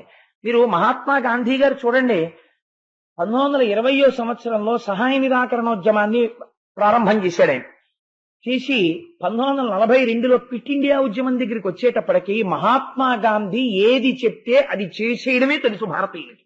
ఆ స్థితికి వచ్చేసాడు ఆయన. ఆ స్థితికి వచ్చేసిన తరువాత 1942లో క్విట్ ఇండియా ఉద్యమం జరుగుతుంటే 1942లో ఇండియాకి స్వాతంత్రం వచ్చి వేయవచ్చు. ఆ స్థితిలో జరిగింది ఉద్యమం. అప్పుడు యథార్థంగా బ్రిటిష్ ప్రభుత్వం గజగజలాడిపోయింది. ఈ స్థితిలో ఉపసంహారం చేసేశాడు ఆయన ఉద్యమాన్ని. ఆపేస్తున్నాను ఉద్యమం. ఎందుకు ఆపేస్తున్నారని అడిగారు. నా ఉద్యమమునకు ఊపిరి ఏది? సత్యము, అహింస. ఈ చెంప మీద కొడితే ఈ చెంప చూపించడం నాకు తెలుసు. కానీ ఇవాళ ఒక బ్రిటిష్ సైనికుణ్ణి చౌరీ చౌరా అనబడేటటువంటి ప్రాంతంలో పట్టుకుని ఒక స్తంభానికి కట్టి సజీవంగా కాల్చారు భారతీయులు. నా సిద్ధాంతమే తప్పిపోయిన నాడు దాని ఫలితము నాకు వచ్చినా నాకు అక్కర్లేదు, ఆపేస్తున్నాను ఉద్యమం అన్నాడు. 1947లో స్వాతంత్రం వచ్చింది. 5 ఏళ్లు స్వాతంత్రాన్ని వాయిదా వేయడానికైనా ఒప్పుకున్నాడు, కానీ సిద్ధాంత త్యాగానికైనా ఒప్పుకోలేదు. అందుకే ఆయన మహాత్ముడయ్యాడు. చచ్చిపోయే ముందు తుపాకీ గుండు పెట్టి కొడుతుంటే హే రామ్ అనగలిగాడు. అది సంస్కార బలం అంటే. అటువంటి బలం ఇక్కడ ఏర్పడాలంటే మనుష్య జన్మలో ఎంత సాధన ఉండాలో, ఒక రామకృష్ణావధానులు గారు ఇలా బతకాలంటే దానికి ఎంత పూనికుండాలో, తాను ఎలా పైకి కనపడుతున్నాడో లోపల అలా ఉండడానికి ఎంత పరిశ్రమ చేయవలసి ఉంటుందో, ఎన్నింటిని దాటవలసి ఉంటుందో, కోరిక కోరేటప్పుడు మాట్లాడేటప్పుడు ఎంత జాగ్రత్తగా ఉండవలసి ఉంటుందో అశిధారా వ్రతం చూపిస్తుంది భాగవతం. అందుకే పిల్లలకి ఒక లక్ష్యం ఉండాలి జీవితంలో. నేను ఈ లక్ష్యమును పెట్టుకుంటున్నాను, నాకు ఈ సిద్ధాంతములను నేను విడిచిపెట్టను, ఒక్క సిద్ధాంతం నాకు ఉండాలి. నాకెవరో పిల్లవాడు ఉత్తరం రాశాడు భాగవతం చెప్తున్నప్పుడు. నేను ఆశ్చర్యపోయిన. ఇంటికి వెళ్ళి ఆ ఉత్తరం చదివితే ఆ పిల్లాడు రాశాడు, మీరు ఎక్కడో ఉద్యోగం చేసుకుంటున్నారట, ఉద్యోగం చేసుకుని సెంట్రల్ గవర్నమెంట్ లో మీరేమో భాగవతం రామాయణం చెప్తున్నారు, మీకు చెప్పవలసిన అవసరం లేదు కదా, మీరు హాయిగా పడుకోవచ్చు, కానీ మీరేదో చెప్తున్నారు, ఎంతమంది విన్నారని మీరేం చూడటం లేదు, చెప్పుకోవడం ప్రయోజనంగా చెప్పుకుంటున్నారు అని విన్నాను, దాని నిజం అబద్ధం మీకు తెలియాలి. కానీ నేను కూడా జీవితంలో ఒక పని చెయ్యాలనుకుంటున్నాను. నేను రేపు పొద్దున్న ఇంజనీరింగు ఎంటెక్ అయిపోయిన తర్వాత, నేను ఒక పెద్ద ఆఫీసర్ని అయిపోయిన తర్వాత నాకు నేనుగా ఒక గోల్ పెట్టుకున్నాను. ఈ దేశంలో పెద్ద పెద్ద చదువులు చదువుకోవాలనుకుని చదువుకోలేకుండా ఉండిపోయినటువంటి నిరుపేద కుటుంబాల్లో ఉన్నటువంటి ఒక 4-5గురినైనా ఎంచుకుని వాళ్ళకి కావలసిన విద్యా సౌకర్యం ఇప్పించి వాళ్ళు పెద్ద అధికారులయ్యేట్టు నా జీవితంలో నా ఆర్జనలో కొంత వినియోగిస్తాను. నేను ప్రతిజ్ఞ చేశాను, నేను ఆదర్శాన్ని తీసుకున్నాను అని ఉత్తరం రాశాడు. నేను ఎంత సంతోషపడిపోయాను ఆ ఉత్తరం చదివి. మా దొరగారికి చూపించాను. దొరగారి ఉత్తరం చదవని దొరగారు ఎంత సంతోషపడిపోయాను. కాబట్టి ఒక లక్ష్యము జీవితమునందు ఉండాలి. ఆ లక్ష్య సాధనకు మీ కోరిక తోడ్పడాలి. ఇది వృత్తాంతం. అంతేగాని భాగవతం అంటే ఏదో హ్యాచ్ ప్యాచ్ కింద ఆ బలరాముడు అడిగాడు, ఆ పల్లవుని చంపేయన్నారు, ఆ పల్లవుని చంపేశాడు. అదే పల్వలుణ్ణి చంపేయి అంటే మీరు జాగ్రత్తగా గమనించాలి. ఎక్కడుంటాడని బలరాముడు అన్నాడు, ఏం చేస్తాడని. మేము యజ్ఞం చేస్తే పాడు చేస్తాడన్నారు. నువ్వు యజ్ఞం చేయి, నేను చంపుతాను. ఎందుకన్నాడు ఆ మాట? సభాలను ఇంతకు ముందు ఒకసారి తొందరపడి చంపేశాడు సూతుడిని. వీళ్ళు చెప్పారని చంపేసిన తర్వాత అలా అన్నాం కానండి అంటే అంటే దిద్దుబాటు అన్నది ఎలా ఉంటుందో చూడండి.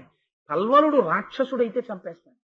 మీరు యజ్ఞం చెయ్యండి, వాడిని వచ్చి మలమూత్రములు వేయమనండి, చంపుతాను. మీ యజ్ఞం మీరు చేసుకోండి, అయితే మొదలెట్టండి, నేను ఇక్కడే ఉంటాను. వాళ్ళు యజ్ఞం మొదలెట్టారు. వాళ్ళు అంటే మా మాట నమ్మవా అని వాళ్ళు అనలేదు.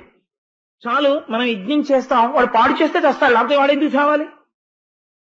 నిజంగా ఏమి జీవితాలండి అవి, ఎటువంటి మానసిక దృక్కోణములండి, వాటిల్లోంచి మన జీవితానికి దిద్దుబాటు నేర్చుకోవాలి. లేనినాడు ఇంక ఎవరు మార్చగలరు? భాగవతం లాంటిది వ్యాసుడు ఒక పోతన గారి ఆఖ్యానములను చూసైనా మనం మార్చుకోకపోతే ఇంక దేని వలన మారుతుంది మనస్సు? కాబట్టి వాళ్ళు యజ్ఞం చేయడం మొదలెట్టారు. వాళ్ళేం పల్లవరుడికి కబురు చేయండి, వాడికి వినపడేటట్టు బాగా గట్టిగా చదవండి, లేకపోతే మళ్ళీ బలరాముడు వెళ్ళిపోతే వాడు చావడం అనలేదు. వాడు వచ్చి తప్పు చేస్తే చస్తాడు అని వాళ్ళు యజ్ఞం వాళ్ళు చేసుకుంటున్నారు. వాడు వచ్చాడు, వచ్చి మలమూత్రములు వేయడం మొదలుపెట్టాడు. బలరాముడు చూశాడు, వెంటనే వీడిని చంపడానికి పెద్ద అల్లరేమిట్రా అన్నాడు. ఎడం చేతిలో నాగలి తీసి వాడి తలకాయకేసి కిందకి లాగాడు. కుడి చేతితో రాకలు వచ్చుకుని తల మీద దెబ్బ కొట్టాడు.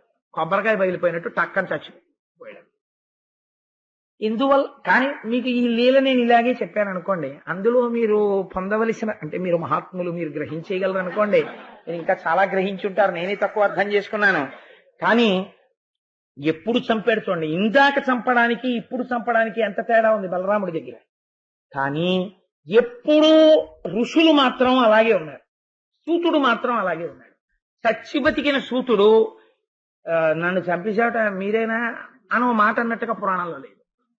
సూతుడంటే అంతే, బ్రహ్మజ్ఞానముతో అలా ఉండేవాడు. కాబట్టి ఆయనకి శత్రుత్వం ఉందా? లేదు. ఆయన అగ్నిహోత్రంలా ఆయన ఉండిపోయాడు. తమ జీవితాల్ని ఋషులు ఉద్ధరించుకున్నారు. పల్వలుడు సంహరింపబడ్డాడు, బలరాముడు ఆనందాన్ని పొందాడు. ఇప్పుడు అన్నాడు బలరాముడు, పల్వలుణ్ణి చంపేశాను, మీరు యజ్ఞయాగాది క్రతువులు చేసుకుంటారు, కానీ ఇంకా నేను చేసిన పొరపాటు నన్ను వేధిస్తోంది.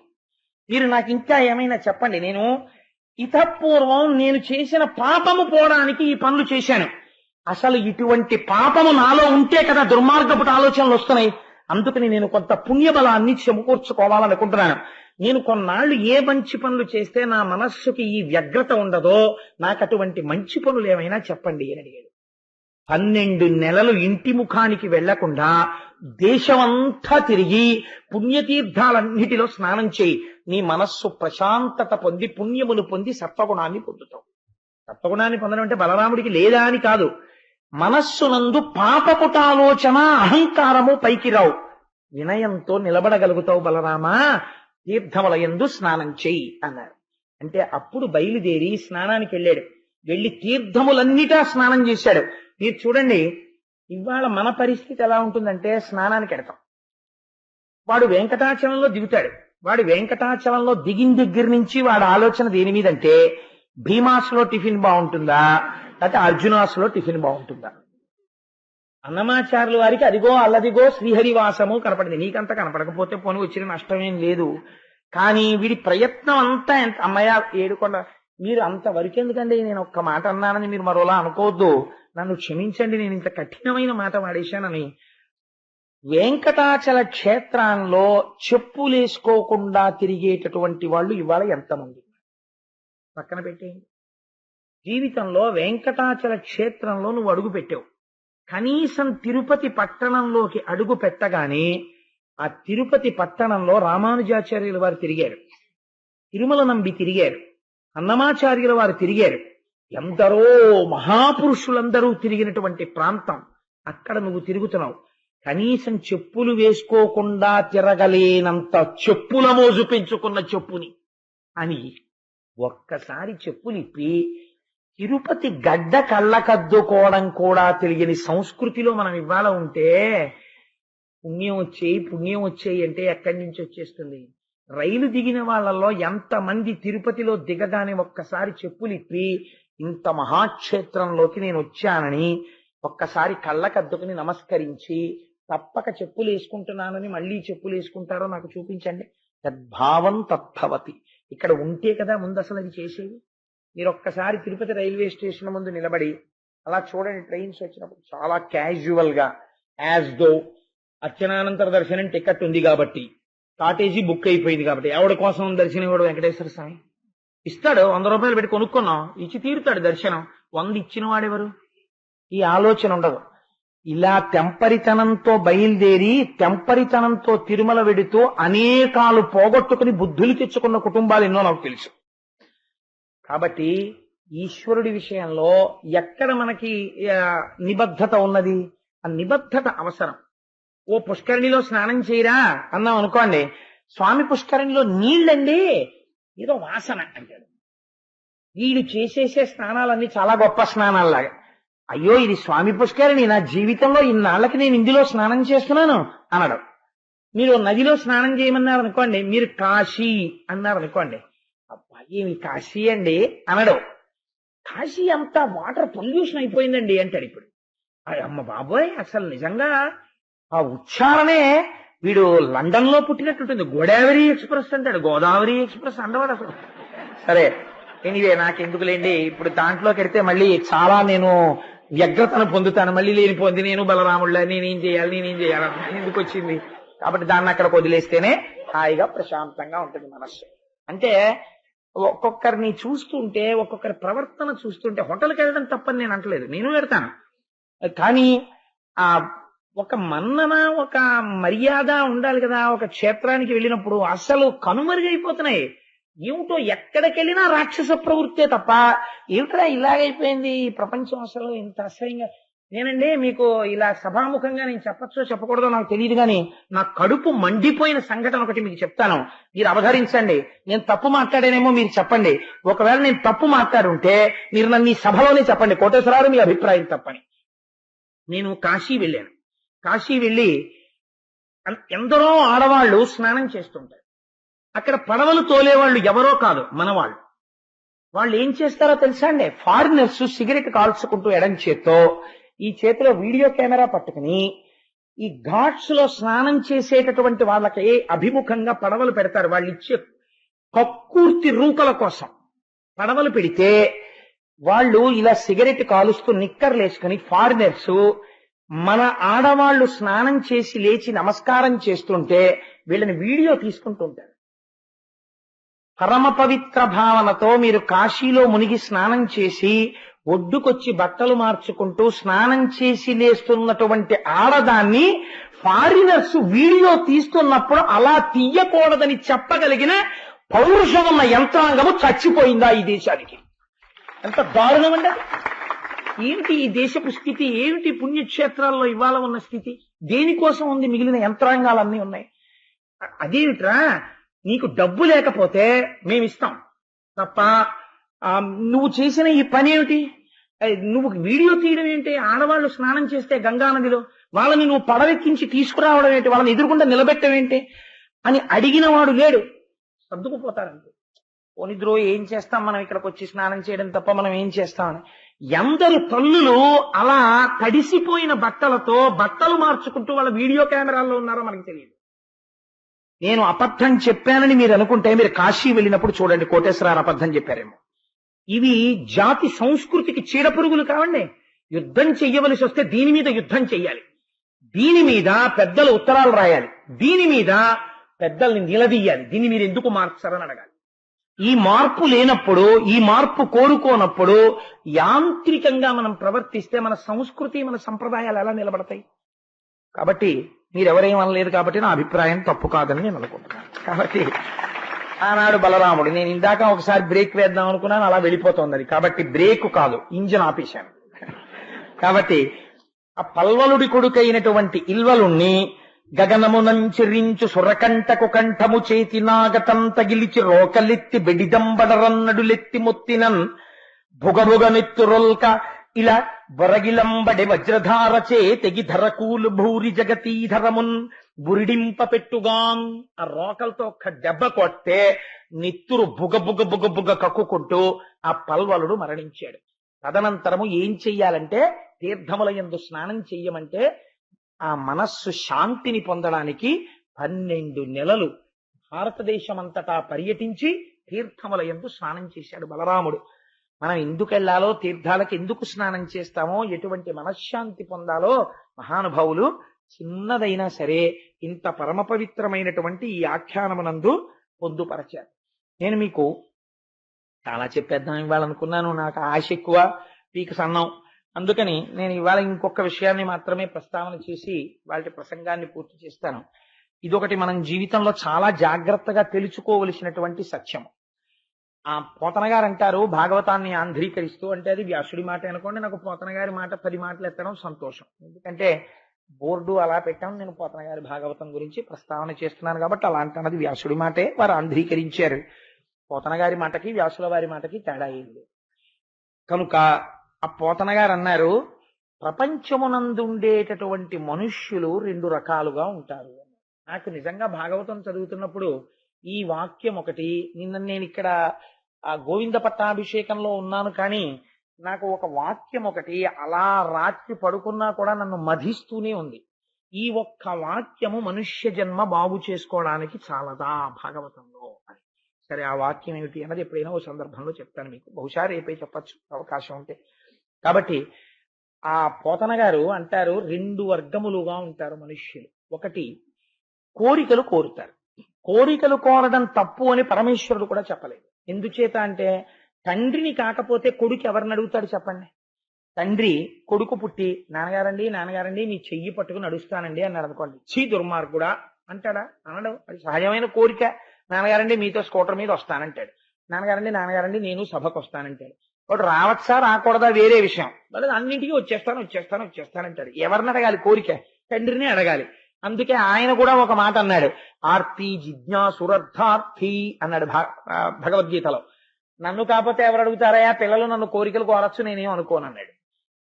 కానీ మనుష్యులు తమ నడువడి చేత 2గా అయిపోతారు. ఎవరో తెలుసా అండి? ఒకరు ఈశ్వరుణ్ణి కొన్ని కోరికలు కోరుతారు. ఆ కోరికలు కోరిన తర్వాత వాళ్ళు ఒక స్థితికి వెళ్ళిపోతారు.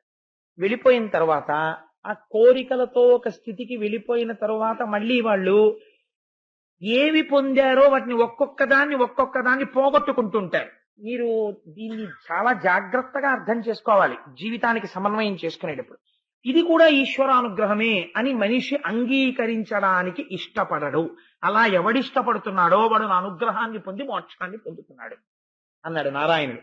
రెండవ వాళ్ళెవరు అంటే, కోరికలు కోరుకుంటారు. కోరుకుని నేను ఇచ్చినటువంటి కోరికలు అంటే నేనే వేరొక రూపముతో కోరిక తీర్చిన తరువాత ఆ కోరిక నేను ఇచ్చాననగానే నన్నే మర్చిపోతారు వాళ్ళు. ఫస్ట్ ముందు మరిచిపోయేది ఎవరినంటే నన్నే. లేకపోతే ఆ కోరికతో ఎవరి మీదకి వస్తారంటే నా మీదకే వస్తారు.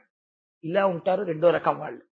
కాబట్టి ఇది ఒక రకం, ఇది ఒక రకం. ఈ 2 రకాలుగా మనుష్యులు ఉంటారు. మీరు చూడండి, ఒక 70 ఏళ్ళు వచ్చేసాయి అనుకోండి, ఒక వ్యక్తికి పళ్ళు ఊడిపోయాయి అనుకోండి, శరీరం ముడతలు పడిపోయింది అనుకోండి, శరీరం అంతా జర్జరీభూతం అయిపోయింది, కొంచెం మనసులో కూర్చున్నాడు అనుకోండి, కాసేపు దగ్గు వచ్చేసింది అనుకోండి, లేకపోతే ఇక్కడి నుంచి అక్కడి వరకు నడిస్తే మోకాళ్ళు నొప్పులు వచ్చేసాయి అనుకోండి, నొప్పులు వచ్చేస్తే మరి రాదేమిటండి అన్నాడు అనుకోండి, అదేమిటండి మీకు పాపం మోకాళ్ళు నొప్పులా, అదేంటి లేకపోతే దగ్గు వచ్చేస్తుందా, మీ శరీరం ఏమిటండి అలా ముడతలు పడిపోయిందండి అన్నాం అనుకోండి, ఆయన ఒక నవ్వు నవ్వి, ఏమిటో ఎంత అనుకుంటున్నావు, నాకు వయస్సు 70 ఏళ్ళు, మోకాళ్ళు నొప్పులు రావు, శరీరం ముడతలు పడుతుంది 70 ఏళ్ళు, నీకు 70 ఏళ్ళు వస్తే నువ్వు అలాగే ఉంటావా, అది సహజం అన్నాడు అనుకోండి, దీనికి ఈశ్వరానుగ్రహం ఉందని గుర్తు. ఎందుకంటే ఆయన ఒక సత్యాన్ని అంగీకరిస్తున్నాడు. పుట్టించిన వాడెవడో, పెంచిన వాడెవడో, యవ్వనం ఇచ్చిన వాడెవడో, ఆ రోజున నువ్వు ఏం తిన్నా జీర్ణం చేసిన వాడెవడో, ఏం చేసినా ఓపిక ఉంచిన వాడెవడో వాడు క్రమంగా తీసేస్తున్నాడు కాబట్టి ఇది డొల్లకొండ అవుతోంది. అలా అవడం ప్రకృతిలో పరిణామం అంతే తప్ప ఎప్పుడూ యవ్వనంలో ఉండదు, ఇది మారుతుంది అని అంగీకరించిన వాడొకడున్నాడు. వాడు ఒక్కొక్కటి జారిపోతుంటే జారిపోయే వాటిని వదిలేస్తూ దేన్ని పట్టుకోవాలో దాన్ని పట్టుకుంటూ ఉంటాడు. అలా పట్టుకుంటున్న వాడు ఎవడున్నాడో వాడు ఎక్కుతున్నాడు. మీకు నేను దాన్ని ఒక ఉదాహరణ చెప్తే మీరు చాలా తేలిగ్గా పట్టుకుంటారు. మీరు తాటి చెట్టు ఎక్కేవాడిని చూడండి, ముందు 2 కాళ్ళకి వాడే కట్టేసుకుంటాడు. కట్టేసుకుని నడుముకిని కొబ్బరి చెట్టుకి తాటి చెట్టుకి కలిపి ఓ కట్టేసేసుకుంటాడు. చాలా గమ్మత్తుగా ఉంటుంది. ముందు ఏం చేస్తాడంటే 2 కాళ్ళతోనూ తాటి చెట్టుని బాగా అదిమి పట్టి నడుముకి కట్టుకున్న కట్టు మీద వాలుతాడు. వాలి ఇప్పుడు ఈ కాళ్ళకున్న కట్టుతో తాటి చెట్టుని గట్టిగా పట్టుకుని కొద్దిగా వదులు చేసి కట్టు పైకెత్తాడు. ఎత్తి ఇప్పుడు ఈ కట్టుని గట్టిగా బిగించి వెనక్కి వాలి ఈ 2 కాళ్ళు పైకెత్తాడు. వాడు ఎప్పుడు వదలాలో దాన్ని వదులుతుంటాడు, దేన్ని పట్టాలో దాన్ని పడుతుంటాడు. ఈ పట్టు వదులులో వాడు తాటి చెట్టు మొవ్వకెళ్ళిపోతాడు. వాడు ఆ వదలడం తెలియలేదనుకోండి, వాడు కింద పడిపోతాడు. వాడు ఎప్పుడు పట్టుకోవాలో దాన్ని పట్టుకోవాలి, దేన్ని వదులుకోవాలో దాన్ని వదులుకోవాలి. అలా వదులుకున్నవాడే పైకెక్కుతాడు. అలా కాకుండా ఇందాక నడుము మీద ఇలాగే పెట్టాను కదా, ఇప్పుడు ఇలా పైకెత్తితే మాత్రం ఏమవుతుందని నడుము ముందుకు తీసేసి ఇలా అన్నాడు అనుకోండి, అనేసి కాళ్ళు కూడా వదిలేశాడు అనుకోండి, వాడు కళ్ళు తెరిచేటప్పటికి ఇంటెన్సివ్ కేర్ యూనిట్ లో ఉంటాడు. ఎప్పుడేది పట్టుకోవాలో అది పట్టుకోవాలి, ఎప్పుడేది వదిలేయాలో అది వదిలేయాలి.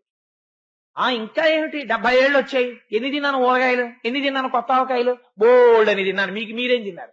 ఎన్ని తిన్నానో, ఎన్ని పళ్ళు తిన్నానో భాగవతం చెప్తే రోజు ప్లాస్టిక్ కవర్ల నిండా పళ్ళు వచ్చాయి. మీరేం తిన్నారు? మీ మొహం నేను తిన్నాను రా అని మన వాళ్ళకి చెప్పాలి. చెప్పి ఇప్పుడు ఈ శరీరం తిందాం, ఇది ఇప్పుడు జీర్ణం చేసుకోలేకపోతాను, ఇప్పుడు అక్కర్లేదు నాకు, మీరు తినండి రా అనగలగాలి. అలా నువ్వు అనగలిగితే నువ్వు ఎక్కుతున్నావు, మొవ్వ ఎక్కువ. ఏమిటో ఆ రోజుల్లో 3 అరటిపళ్ళు తిన్నా హాయిగా ఉండేది, ఎవడో ఒక్క అరటిపండు తినలేను, ఇంటి నిండా పళ్ళు, నా కర్మ అని ఓహో ఏడిస్తే బీపీ కూడా వస్తుంది. ఏమిటి ఉపయోగం?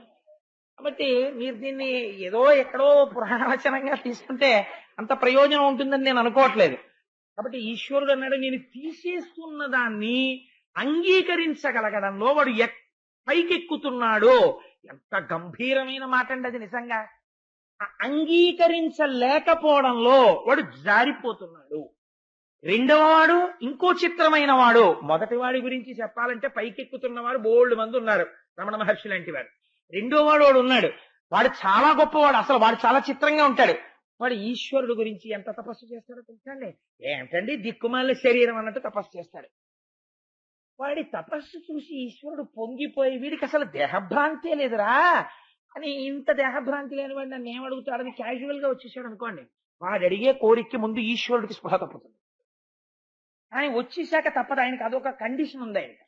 కాబట్టి ఒక్కొక్క ఆఫీసర్కి ఒక్కొక్క అలవాటు ఉంటుంది. సంతకం పెట్టేశాడు అనుకోండి, ఒకసారి ఓ మాట అంటారు, నేను ఒకసారి సంతకం పెట్టేసిన తర్వాత వెంటనే మోడిఫై చేయనండి, మీరు ఒక 1 మంత్ చేయండి, మళ్ళీ మిమ్మల్ని మారుస్తానంటారు అని కట్టుబడతారు వాళ్ళు. అది కూడా ఒక మంచి మర్యాదే, నేను అది కూడా మెచ్చుకుంటాను. ఒక్కొక్కళ్ళకి ఆ అలవాటు ఉంటుంది, మీరు ఒక్క నెల చేయండి నేను మారుస్తానంటే మారుస్తాను. మీరు ఒకసారి సంతకం పెడితే దానికి కట్టుపడాలి, ఓ గౌరవం ఉంటుంది కొంతమందికి, మంచిది. కొంతమంది ఫ్లెక్సిబుల్ గా ఉంటారు, అలా ఎందుకు ఒక నెల ఏదో కారాగార శిక్ష లేకపోతే మారుద్దాం, అది మంచిదే. వాడిని వెంటనే ఉత్తర క్షణం సత్య ఫలితం ఇస్తారు.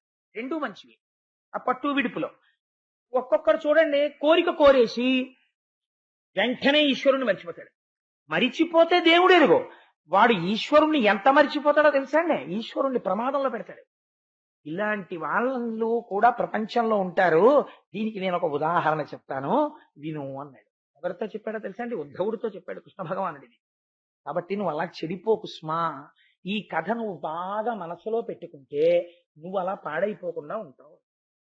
ఇది చాలా తేలికగా తీసుకుంటాం మనం ఈ లీలని, కానీ ఇది చాలా గహనమై మన జీవితాన్ని ఉద్ధరించగలిగినటువంటి లీల. మీరు అవధరించండి, నేను త్వరలో పూర్తి చేస్తాను, ఎందుకంటే నృత్య కార్యక్రమం ఉంది.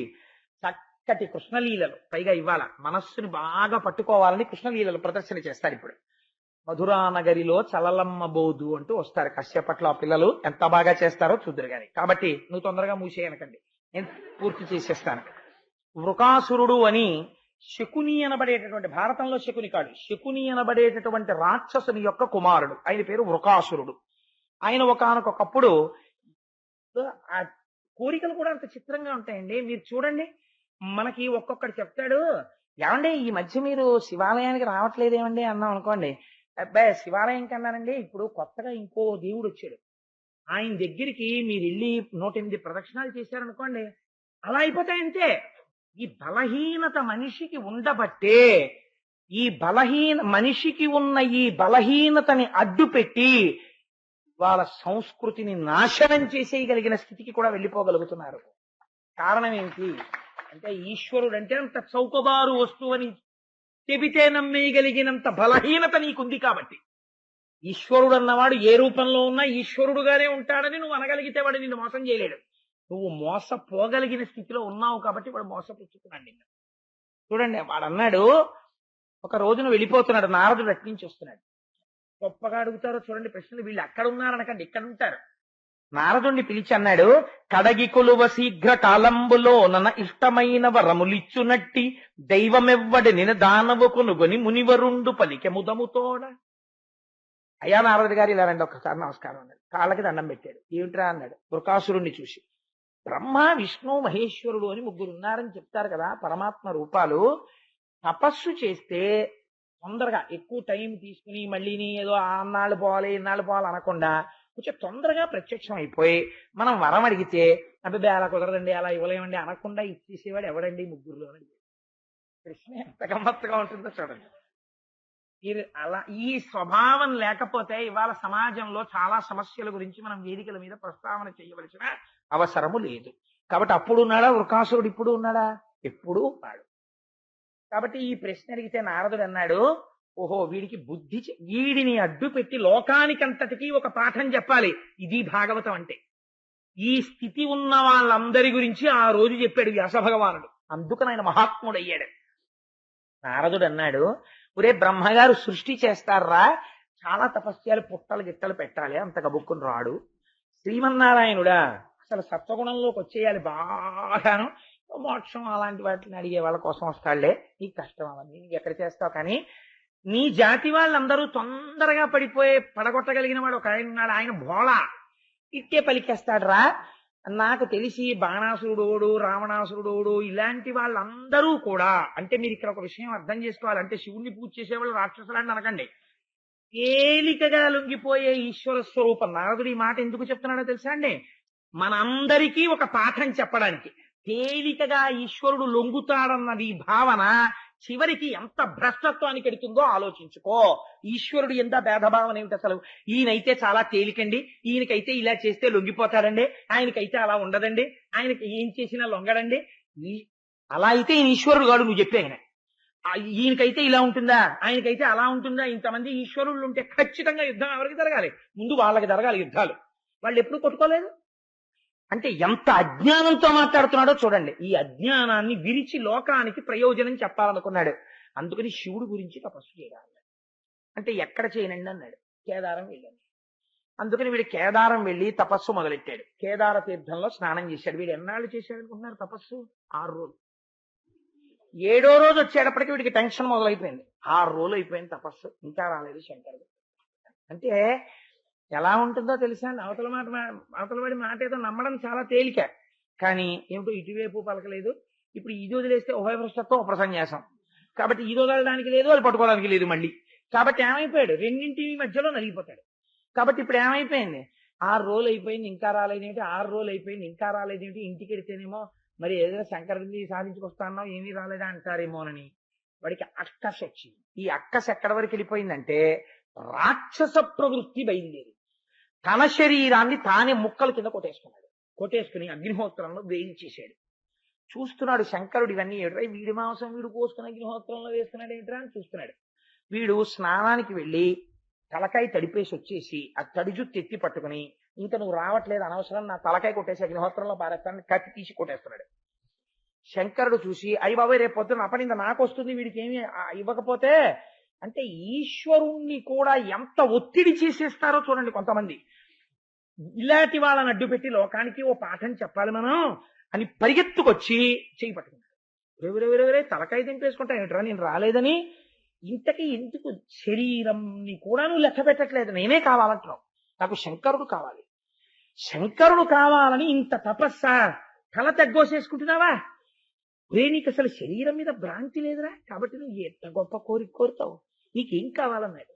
శంకరా నేను ఎవరి తల మీద పెడితే వాడి తల పేలిపోవాలన్నాడు.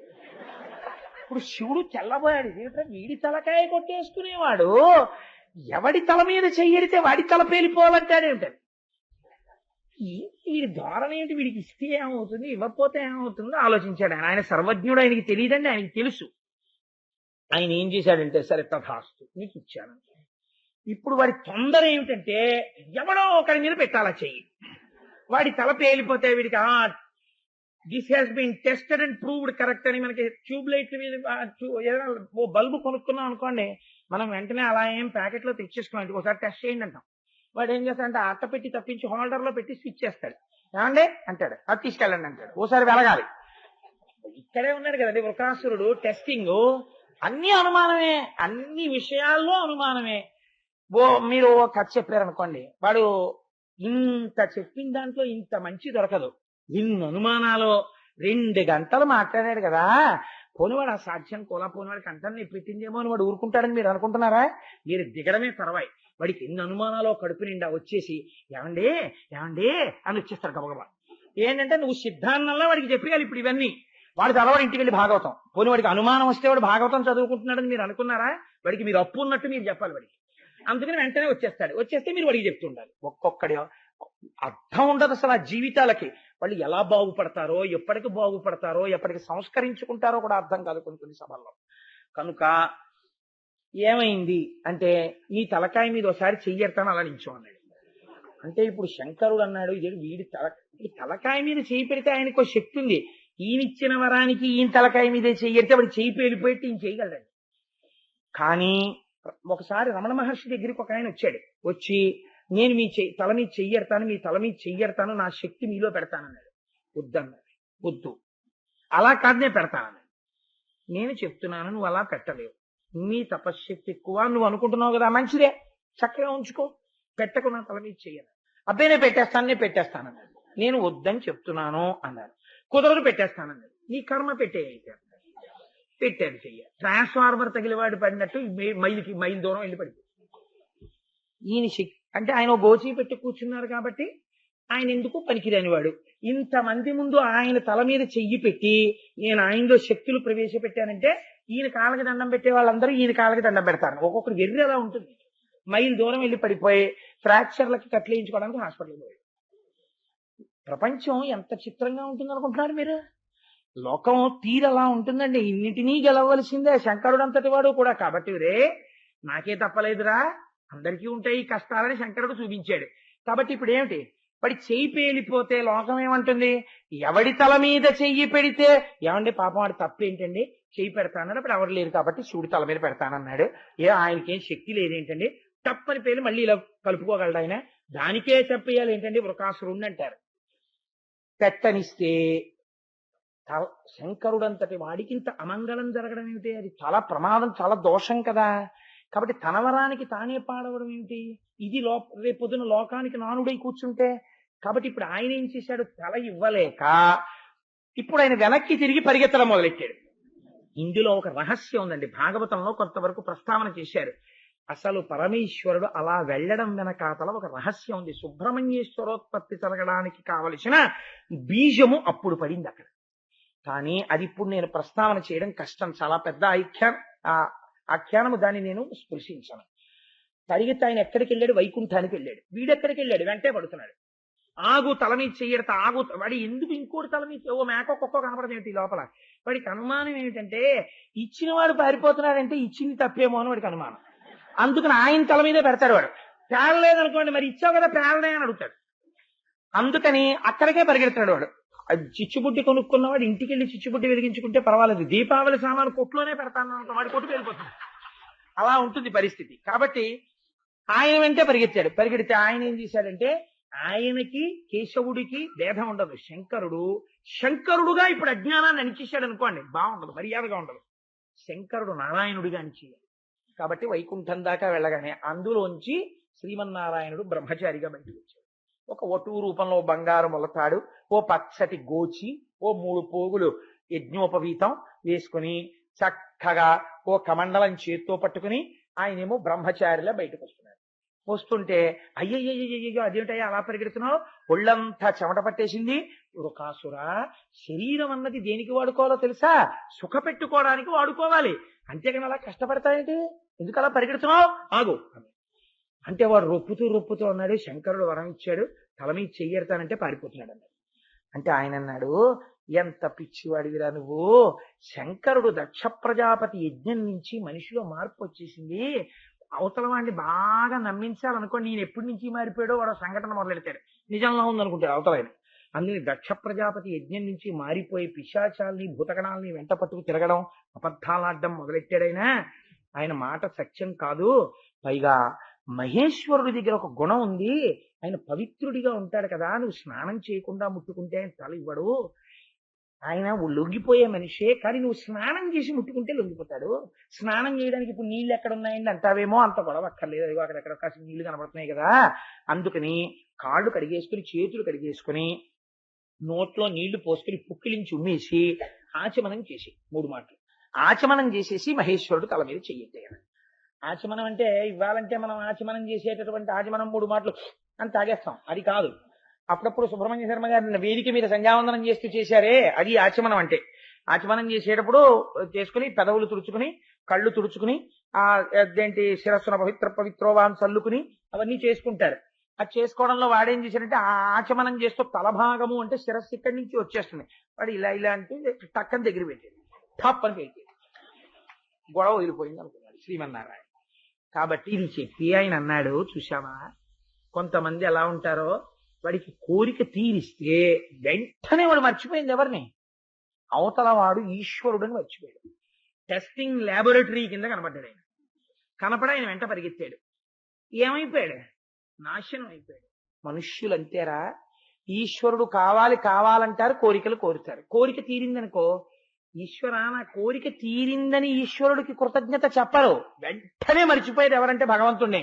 నా అంత వాణ్ణి నేను చేశానని ఇలా చూపిస్తాడు, నేనేనండి ఇవన్నీ చేశానంటాడు అని అహంకారంతో ఇలా చూపించి ఈశ్వరుణ్ణి మర్చిపోతారు. కానీ వాళ్ళు ఒకటి మర్చిపోతున్నారు, ఇలా అనుకోవడంలో వృకాసుర హస్తము ఎక్కడో లేదు, ఈశ్వరుడు కాదు నేనని ఇలా అన్నప్పుడల్లా వాడు పేలిపోతున్నాడు. కాబట్టి ఇలా అనకో వాడు అని ఇలా అనడం నేర్చుకుంటే నువ్వు ప్రహ్లాదుడు అయిపోతావు.